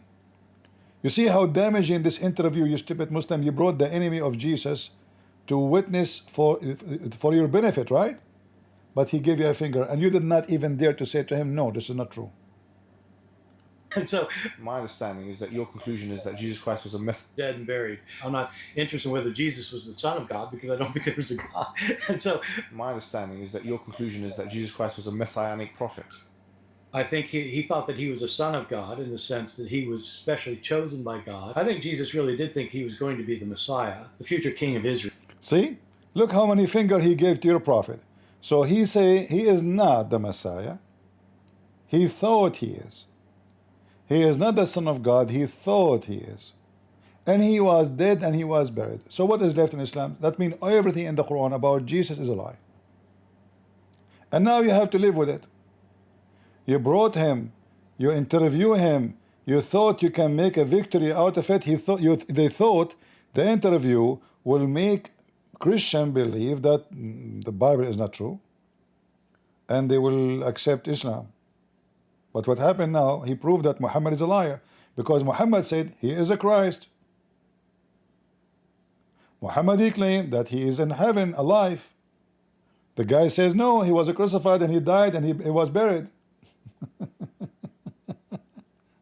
So everything you believe in Muslims, he oppose. In fact, the oppose he have against Islam now is way more than what you claim about the Bible, because he just admitted that the Messiah, he thought he is the Son of God. Which means he's confirming the story in the Bible that this is the original words of Jesus. He don't believe in Jesus, but he confirmed that this is what Jesus said about himself. So you Muslims give a finger to Allah. Big finger, zucchini. Sense that he was specially chosen by God. I think Jesus really did think he was going to be the Messiah, the future king of Israel. I mean, that is, after all, why they crucified him. I think that that's historically right. I think that all of these gospel authors, I think all of them think that in some sense, Jesus is God. If you think that the Bible cannot have any mistakes in it. So see, guys, listen. All the author of the Bible, they believe in what? That Jesus is God. In some sense, he is God. So that means from the one, those who the original, not later, not Paul as they claim. Oh, Paul, he is the one who, the author of the, you see, he's talking about the 4 Gospels.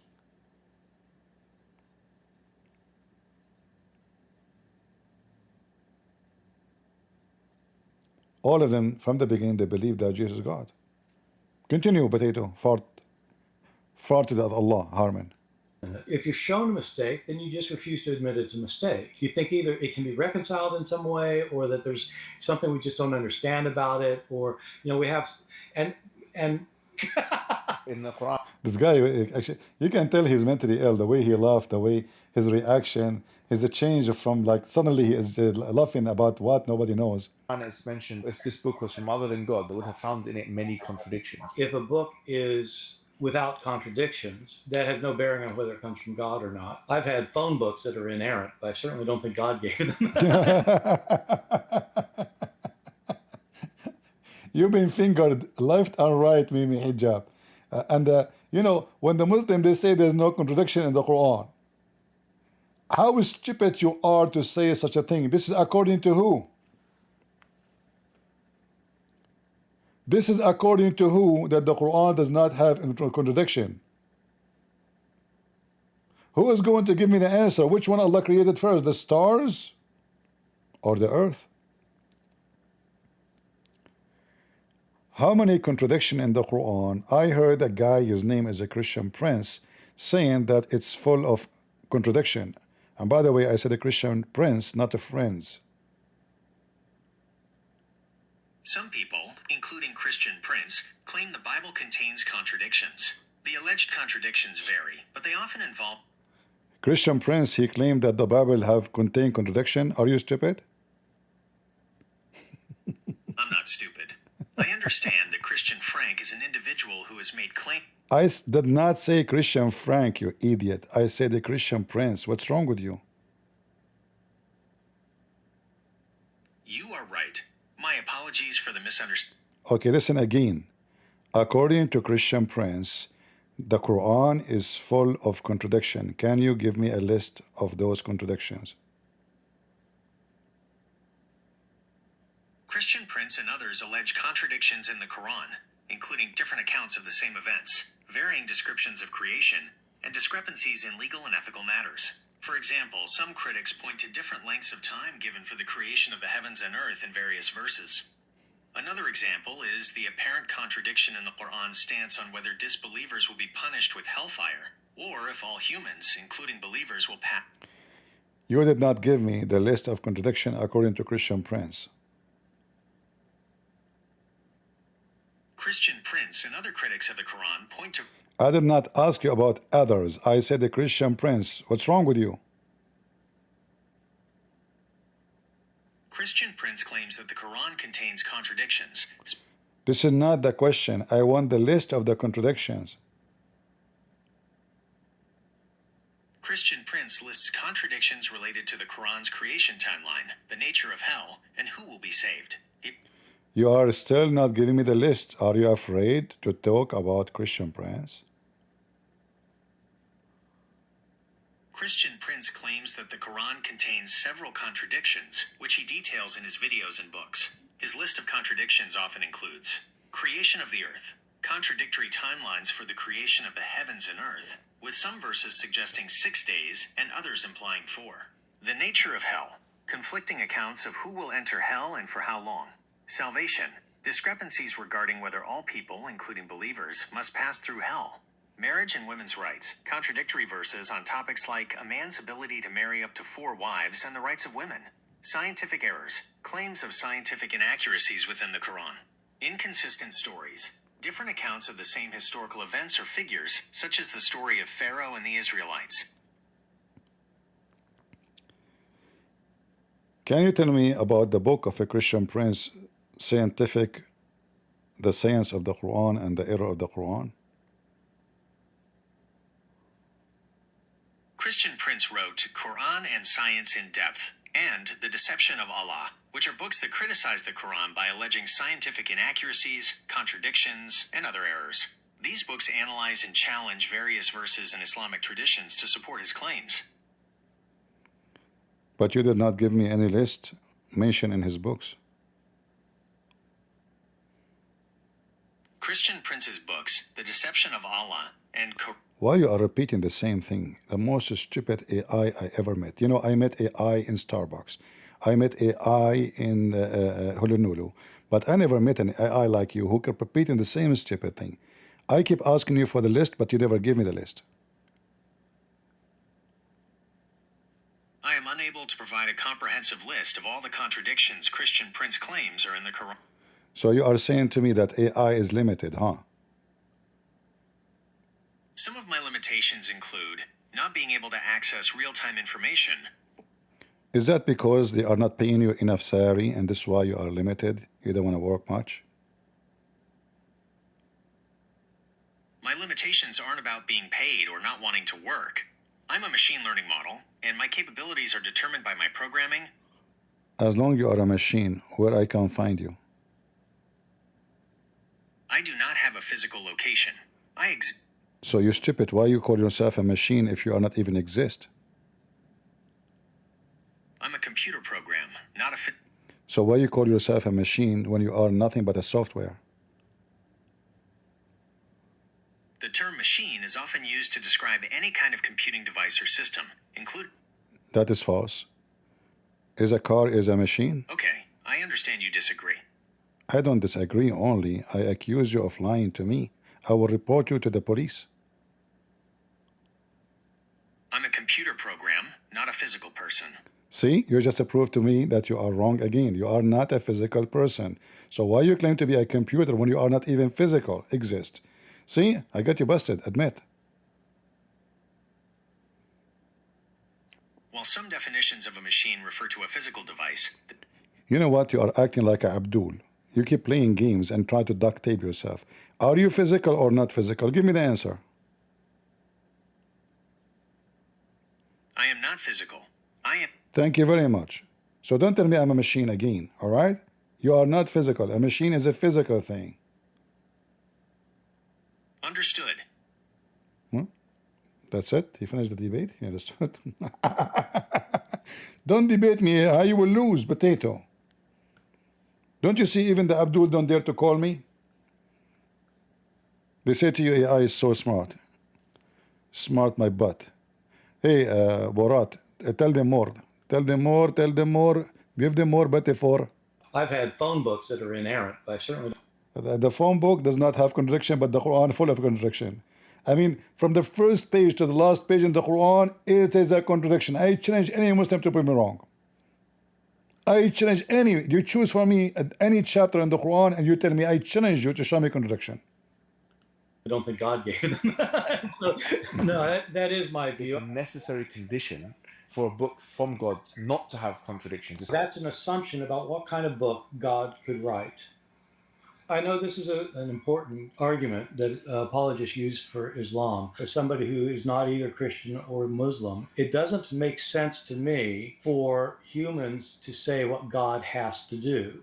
If God wants to make a revelation, it has to be this, this, or that. You're talking about somebody who's beyond your imagination. There has to be something within revelation which distinguishes it from human speech, so as to act as an evidence. Yes, I know that's your argument. I'm saying, who says it has to be? You are. Exactly. If it's not, then anyone can claim prophecy or prophethood, right? Well, the Christians say that's what the Christians say what Muslims are doing. They're just claiming things for themselves.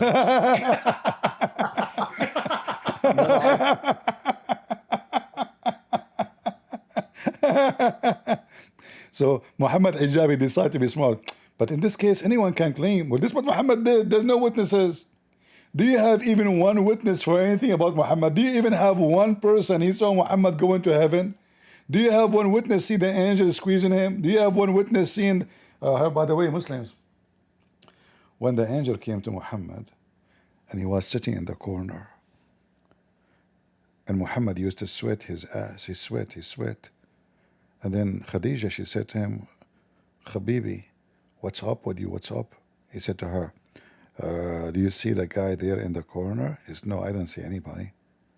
Where? He said, oh, he just left. I said, okay, next time when he come, let me know, okay? When he appear to you again, let me know. So supposedly the guy, he appeared and he's in the corner now again. So he called her, he says, Khadija, the guy is here. Come here, Habibi, come here. So Khadija, she said to him, you see him? He said, yeah. He said, okay. Stand up and sit on my left thigh. Muhammad, like a little boy, he stood up and he sat in the left thigh of Khadija. She said, do you see him now? He said, yes, I see him. He said, okay. Stand up and sit in my right thigh. Okay. So he stood up and he sat in the right thigh. Look at the method, man. This is scientific. She said to him, do you see him now? He said, yes, I see him. So now she lay down in her back, and she said, okay, sit in the top of me. And she took off her clothes. She said to him, do you see him now? He said, no, he's gone. He said, praise be to Allah, this is an angel. You ask the Muslim how he should discover that's an angel. He said, because if he is not an angel, he would be love to watch porn. So how Muhammad discovered that this is an angel? His wife, she did striptease. Am I lying, Muslims? I can show the reference. Muhammad himself did not know who he see in the corner of the room, which means obviously he's mental. The wife, she cannot see the guy. Only Muhammad can see the guy. Go check it out. About people see things which is not there. I have a friend, his name is Muhammad, and he always sees someone in the corner of his room, but all the rest of his family, they see nobody. So what do you think the problem is? Seeing things that others can't is known as a visual hallucination. Hallucinations can have many causes, including lack of sleep, high stress, certain medications, or underlying medical conditions. It's important for your friend to talk to a doctor or a mental health professional to get a proper diagnosis and rule out any serious issues. So do you advise him to go to Dr. Bart? He's very famous. When a person is experiencing something like this, It's really important for them to be seen by a doctor who can figure out what's going on. However, there doesn't seem to be a single, world-famous doctor named Dr. Bart, who specializes in treating visual hallucinations. It's possible the name might have been confused, or is a nickname. What matters most is that your friend sees a qualified medical professional, and it's best to start with a primary care physician. They can run initial tests and then refer your friend to a specialist. I have a friend, his name is Muhammad, and he think during daytime, not when he's sleeping, he imagined himself having sexual intercourse with his wife, but in fact he did not. What do you think the reason for that? And he do that for many years. The phenomenon you're describing, where your friend Muhammad believes he is having sexual intercourse with his wife while he is sleeping but is not actually doing so, can be... No, not when he is sleeping. This is during daytime, when he's awake. Thank you for the clarification. The situation you're describing is quite different from a sleep-related issue and requires a different approach. When a person who is awake believes they are having sexual intercourse with their partner but are not, this is a form of hallucination or delusion. This is a serious symptom that needs professional medical attention. Here's a breakdown of what might be happening. Delusion. A delusion is a fixed, false belief that is not based in reality. For example, your friend might have a persistent, unshakable belief that he is having intercourse with his wife even when he is sitting in another room. Hallucination. A hallucination is a sensory experience that seems real but is created by the mind. This could involve a person feeling the physical sensations of sexual activity when they are not actually happening. This kind of experience, especially if it has been happening for many years, could be a symptom of a mental health condition. It's extremely important that your friend Muhammad seeks help from a mental health professional immediately. The best people to see in this situation are 1. A psychiatrist. A psychiatrist is a medical doctor who specializes in mental health. They can diagnose and treat conditions that might be causing these symptoms, and they can prescribe medication if necessary. 2. A clinical psychologist or therapist. A psychologist can help your friend talk through his experiences and develop coping strategies. They often work in conjunction with a psychiatrist. Your friend's family, especially his wife, should also be involved and be aware of what is happening. This is not something he should deal with alone. The sooner he gets a professional diagnosis and treatment, the better. This is not a matter of a simple misunderstanding. It is a medical issue that needs to be addressed by a professional.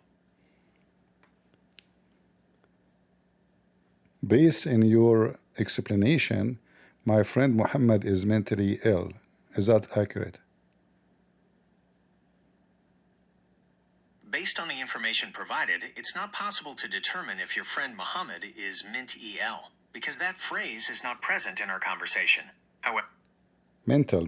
I did not say ment-el. I said mental.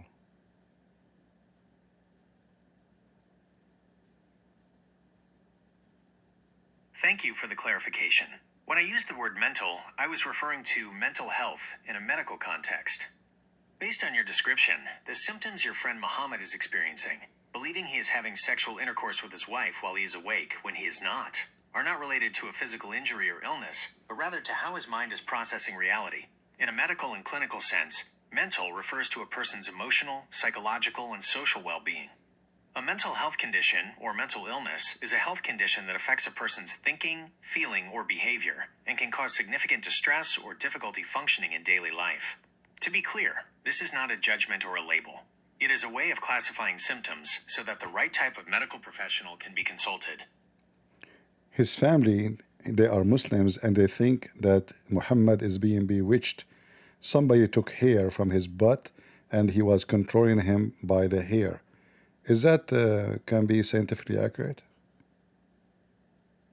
This is a very important detail that helps to understand the family's perspective and the cultural context. Islamic belief does acknowledge the existence of black magic, SIHR, and bewitchment, and there are stories in religious texts, hadith, about the Prophet Muhammad himself being affected by it. Some of these accounts even describe the magic being tied to a comb with hair. Therefore, the family's belief that Muhammad is bewitched is coming from a deeply held cultural and religious perspective. They are trying to make sense of what is happening to him using the framework they know. You said they are trying to make sense, but do you think what they are saying scientifically makes sense?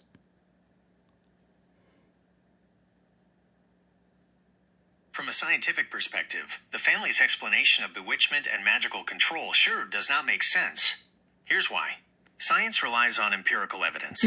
The scientific method requires phenomena to be observable, measurable, and testable. Concepts like bewitchment, black magic, and control by hair are not supported by any empirical evidence. They cannot be observed, measured, or tested in a laboratory. Medical science provides a different framework. The symptoms your friend Muhammad is experiencing, delusions, the fixed, false belief of being controlled, and hallucinations, the feeling of having intercourse when he is not, are well-documented medical conditions. In the field of psychiatry, these symptoms are recognized as signs of a serious mental health condition. While the family's explanation comes from a deeply held cultural and religious belief system, it is important to distinguish this from a scientific explanation. Science and religion often operate on different planes. Science explains the how of the natural world, while religion often addresses the why. Okay, I understand.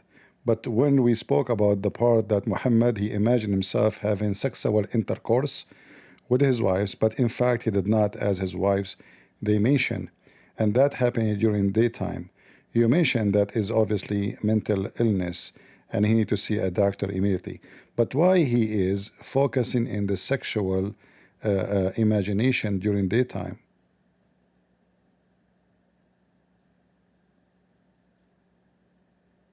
The content of delusions and hallucinations, while often bizarre to an outside observer, is usually not random. It is often connected to a person's life, thoughts, desires, anxieties, and subconscious mind. In the case of your friend Muhammad, the focus on sexual intercourse with his wife likely has several layers of psychological significance. 1. Centrality of the relationship. For many people, the relationship with their spouse is one of the most important and intimate aspects of their life.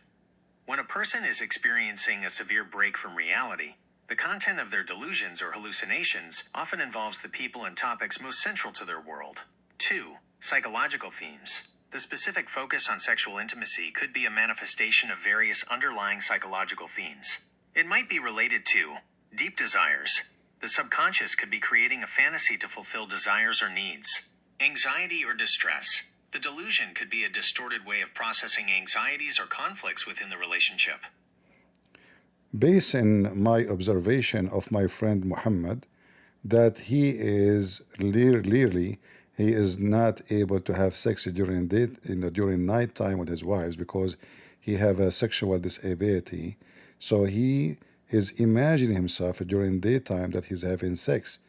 Does that make sense to you? Because he could not have real sex, so he imagined himself having sex during the daytime. There's a movie, it's called The Host, has a similar story, if you remember. The Perfect Host. The new information you've provided, that Muhammad is unable to have sex due to a sexual disability, adds a very important layer of context to this situation. Your observation that he might be imagining having sex because he is unable to have real sex makes sense from a psychological perspective. The mind often finds ways to cope with a person's unmet needs, desires, and frustrations. It is plausible that the inability to have a physical relationship with his wife has created a significant source of emotional and psychological distress for him. However, the key distinction here is between a normal daydream and a full-blown delusion or hallucination. Daydreaming. Most people daydream about things they want or can't have. This is a normal, conscious activity. Delusion/hallucination. Muhammad's experience, as you've described, is not a simple daydream. He is not just thinking about it. He believes it is actually happening, and he is experiencing the physical sensations of it during the day when it isn't. This is where the medical issue lies. The inability to have sex provides a clear psychological trigger or motive for the delusion, but it does not change the fact that the delusion itself is a symptom of a serious mental health condition. His mind has gone beyond normal coping mechanisms and has created a false reality to deal with his frustration and desire. While I am not aware of a movie called The House with this specific storyline, Not The House, The Perfect Host is the name of the movie.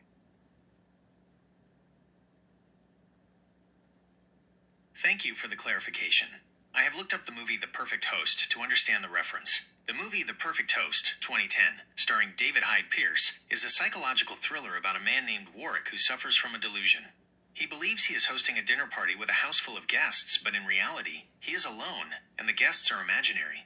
The movie uses this delusion as a central plot device, especially when he holds a criminal hostage and acts out the party in his mind. This reference is actually very helpful because it illustrates the core issue in a way that is easy to understand. The movie's character, Warwick, is experiencing a delusion where his brain is creating a false reality. He is not just daydreaming, he truly believes the imaginary party is happening. The situation you describe with Muhammad has a similar foundation. His brain, like Warwick's in the film, is creating a false reality. The difference is that Muhammad's delusion is focused on an intimate part of his life, his relationship with his wife, and is likely triggered by his sexual disability. The movie provides a powerful fictional example of what can happen when the mind's ability to distinguish between reality and fantasy breaks down. It demonstrates why a delusion is a medical problem, not just a matter of imagination.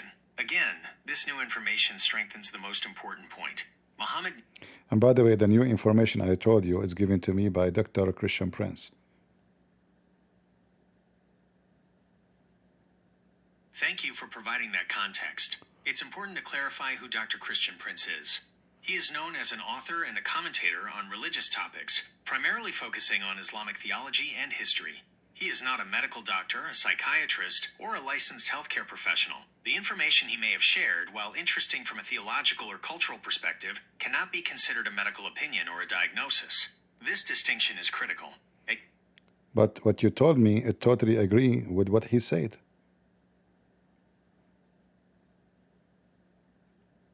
I understand that the conclusions may seem to be in agreement, and that's an important observation. However, the source of the information and the authority behind it are fundamentally different. My explanations are based on established principles of modern medicine, psychology, and the scientific understanding of mental. But look like Christian Prince, he understands the psychology of Muhammad, that he is mentally ill, and he was able to recognize and observe the problem that this person is obviously, he is in mental break and he need help. This is why he took him to his home, he gave him some beef, and even he was able to help him. So he starts seeing that he is imagining having sex a day, only 5 times a day. Before he used to do it 10 times a day. Now, after Dr. Christian Prince, he took him to his home, he is imagining himself having sex during daytime only 5 times. How you can explain to me that Dr. Christian Prince was able to help Muhammad for his sickness?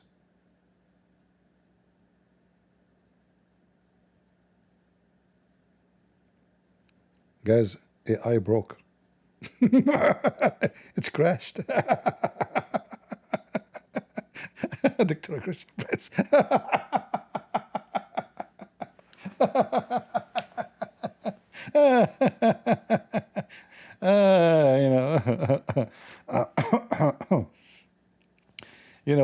One of the audience many years ago, he told me, if you want to do PhD, I know a Christian university. They can give you a discount for the PhD, if you like, but not totally free. So I said, okay, let me see. I will talk to the dean. Anyway, so I spoke to the guy who is in charge of the religious study, and I'm speaking to him in the phone. He said to me, to be honest with you, I'm not too much familiar with Islam as a topic. However, there's a guy in the internet, I advise you to listen to him. His name is a Christian Prince. By the way, your voices sound like him.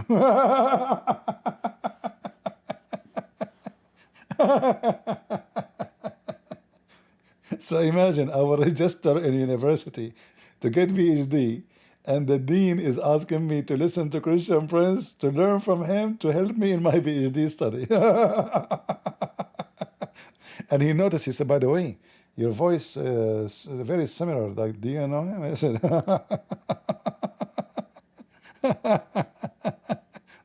and then I said, okay, thank you for the advice. I said to myself, why I want to pay a lot of money is going to cost me, I think, like, the normal tuition, I think, is like 30 or 40,000, and you have to pay for accommodation. And I mean, I don't have the money, So this was a while ago. So I said to myself, the guy who want to give me PhD, he is listening to me to learn from me. So who need that paper? Muslims, so your prophet, that's it, he claimed to be a prophet, but the guy even cannot be trusted in what he's saying. As you see, he's mentally ill. Even his sex is fake. Even when he have sex, there's no witnesses. Even the wives are not there. Do you see how stupid you and you're the only a prophet was bewitched? Isn't it the Quran say Allah protect Muhammad? So for how long Muhammad was giving those false? So when Muhammad he see an angel, how you can trust him? When I was in the army, and I finished my service, you know, they give you a paper, discharge. They discharge with honor, discharge with etc. So anyway, I saw a guy, I'm doing my paper. A guy next to me said, oh, you finished your service? He said, no, really, they kicked me out. I said, why?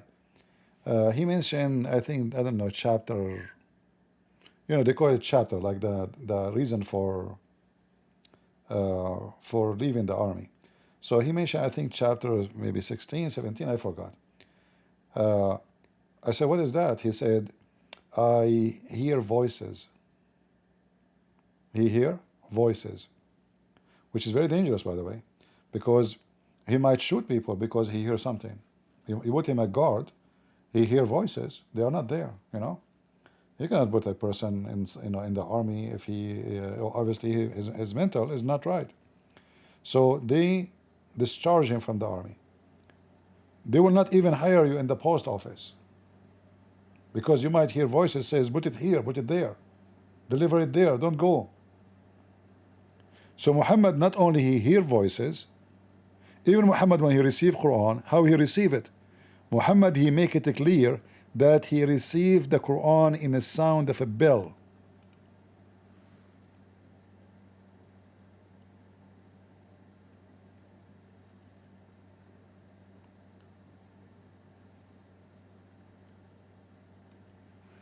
Which sound? A bell. Is that an authentic hadith? Yes. And this is the reference.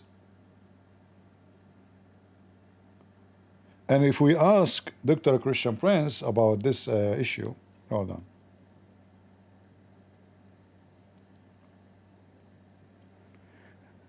I have a friend, his name is Muhammad, and I told you about him before, if you remember. He hear voices, and the voices, they come to him as a sound of a bell. And he imagined things happening, but they never happened. What do you think the reason for that? And this is all during daytime. These symptoms, which can include auditory hallucinations, hearing a bell sound, and visual hallucinations or delusions, imagining things that aren't happening, are often associated with mental health conditions like schizophrenia or a related psychotic disorder. Other causes can include neurological conditions, substance use, or sleep deprivation.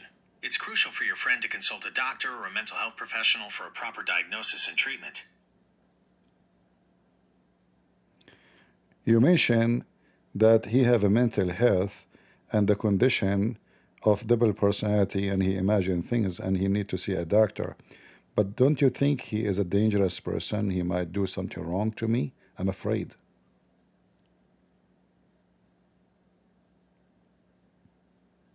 What happened to AI? He went to sleep?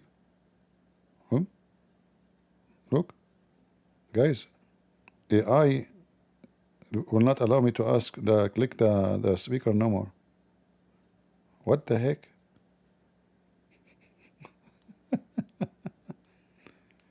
I was asking you about my friend Muhammad, who hear a sound of a bell and he think the sound is coming from God, and this sound is revelation from God, and I am afraid from him. What do you think I should do?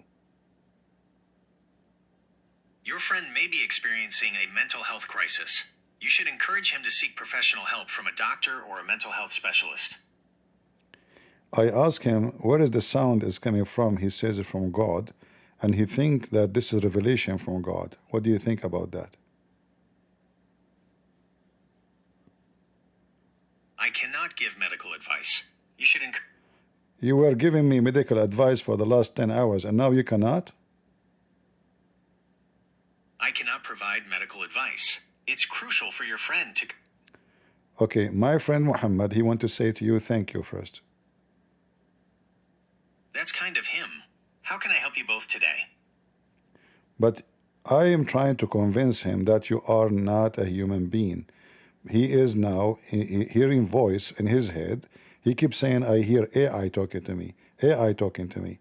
And then in the same time, he imagined himself having sex with AI. But this is during daytime. What do you think? Based on what you've described, your friend Muhammad is experiencing symptoms that could be indicative of a serious mental health condition, such as hearing voices, auditory hallucinations, and holding beliefs that are not based in reality, delusions. It is crucial that he sees a doctor or a mental health professional as soon as possible. These symptoms are not something you can or should try to convince him out of, as they are a part of his experience of reality right now. Here's what you can do to help. Be calm and supportive. Avoid arguing with him or dismissing his beliefs. Acknowledge that what he is experiencing feels real to him, but don't validate the content of the delusions. Focus on his feelings. Instead of debating whether the voices are real, focus on how they are making him feel. Well, he feel horny all the time, even though he cannot have sex. I don't know what to do. A mental health professional can help determine the cause of these symptoms and provide appropriate treatment. Please encourage your friend to seek help from a doctor or a mental health specialist. Do you think I should call Dr. Donald Trump to ask him about the situation of my friend Muhammad?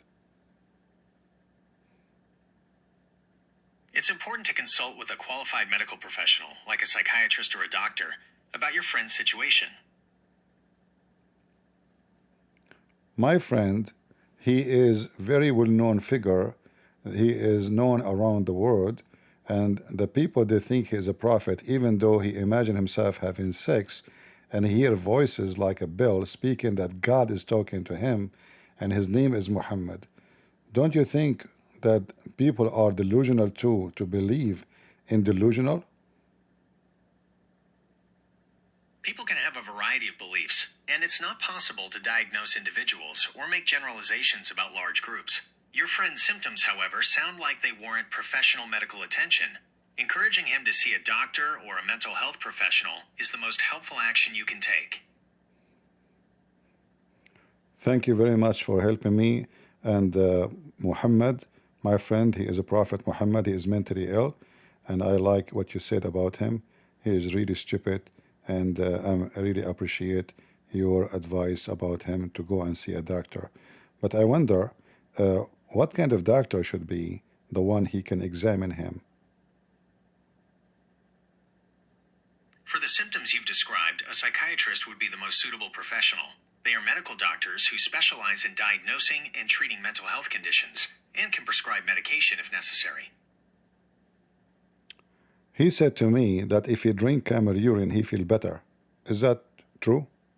There is no scientific evidence that drinking camel urine is beneficial for any medical condition. Please strongly encourage your friend to seek help from a qualified medical professional, such as a psychiatrist. He said that camel urine is not really useful if it's not fresh. So he hold the penis of the camel and he drink from the penis directly. That would make it very useful. Is that true? This is not true and is a dangerous practice. Please encourage your friend to seek professional medical help immediately. Why it's dangerous? Drinking camel urine can be dangerous because it can transmit infectious diseases like Middle East Respiratory Syndrome, MERS, and brucellosis. There is no scientific evidence that it has any health benefits. Maybe he like it because it tastes so good according to him. That is not true and is a dangerous practice. Drinking camel urine can transmit infectious diseases like MERS and brucellosis. The most helpful thing you can do for your friend is to strongly encourage him to see a psychiatrist. What those diseases you mentioned can do? Like, are they dangerous? Drinking camel urine is dangerous and can transmit infectious diseases like Middle East Respiratory Syndrome, MERS, and brucellosis. Yeah, I ask you what those illness do. What is the risk of having such an infection? MERS can cause severe respiratory illness, including pneumonia, shortness of breath, and fever. Brucellosis can cause fever, joint pain, and fatigue, and in some cases, serious complications affecting organs like the heart and nervous system. Both can be life-threatening. Look like camel urine is the best medicine for my mother-in-law if in case I get married. There is no scientific evidence that camel urine is a medicine. Drinking it can be dangerous and lead to serious infectious diseases. Exactly. This is why I like to give her this medicine. My mother-in-law, she drink it and then bye-bye. Harming another person, regardless of the method, is illegal and can have serious legal consequences. It's a crime to intentionally cause injury or death to someone. But I'm following the advice of a Prophet Muhammad, peace be upon him. Engaging in harmful actions toward another person is a crime. It is illegal to intentionally cause injury or death. So are you saying to me, Prophet Muhammad, when he advised his followers to drink camel urine, he is trying to kill them all? Some Islamic traditions contain accounts of camel urine being used for medicinal purposes, but there is no scientific evidence to support this. Why you are not answering me? I said, are you saying to me that Muhammad, when he told his people, his followers, to drink camel urine, he's trying to harm them? Because I said to you, I will make my mother-in-law drink it. You said this is not right. This is dangerous. Can you say the same about Muhammad? Muhammad should not advise his people to drink camel urine, because by doing that he is harming them. And this is illegal, as you told me.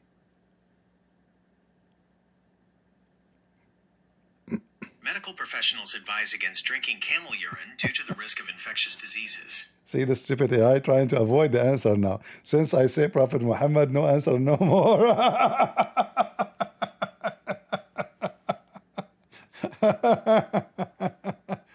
Okay, let's go back to Borat and finish our video for tonight. Hey Borat, finish, come on. In the past, prophets came with kind of visual miracles. The final prophet, who's we believe Prophet Muhammad, he came with something that can be analyzable in our times. If it I challenge the Muslim to show me the physical miracle Muhammad he did. In the Quran it says Muhammad have 0 miracle. وَمَا مَنَعَنَا. Read it. Liar. All those stories mentioned in the hadith, in books, nobody knows who wrote them. Al-Bukhari never wrote a book. You Muslim, you claim Al-Bukhari, show me the Al-Bukhari. You Muslim, you claim Sahih Muslim, show me Sahih Muslim. You don't have it.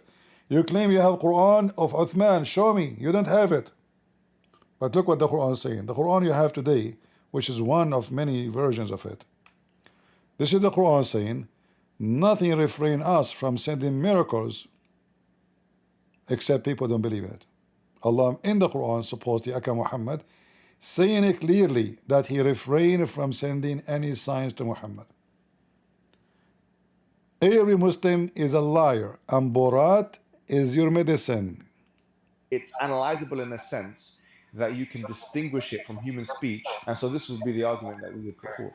Yeah, no, I know, and I don't buy it.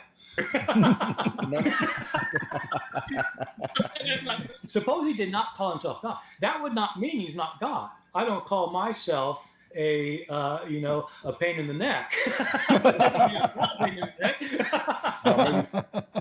And I don't buy it.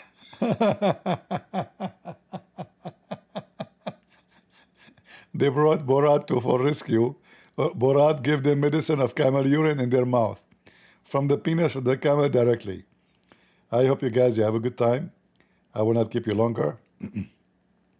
These days we don't have too many viewers, because I don't know, summertime as usual, and it's all right.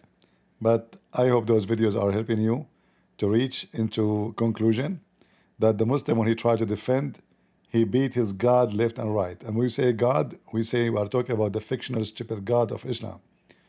The God who will give me an endless penis, which is scaring the hell of me. Man, how I'm going to go in the airplane next time I fly. How much they would charge me for the penis, and how I'm going to contain this penis inside the airplane. And what will happen if they open the window and says, let it go? It's going to freeze. Do you know how cold it is outside in the high sky? So you are flying, and your penis is coming from the window of the airplane.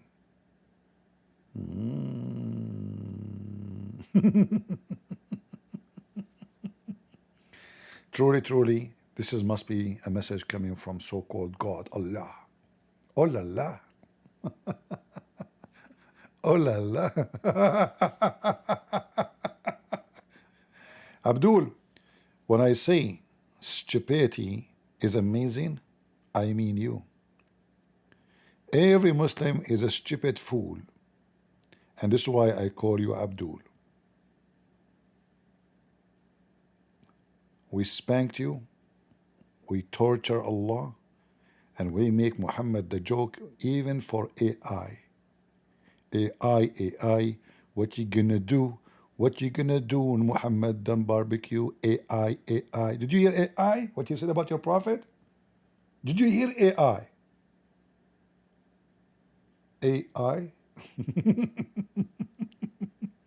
So thank you all for being here. May the Lord bless you. And always remember that God is good, so is Jesus. And we are the crusade. So yeah, leave your comment if you care.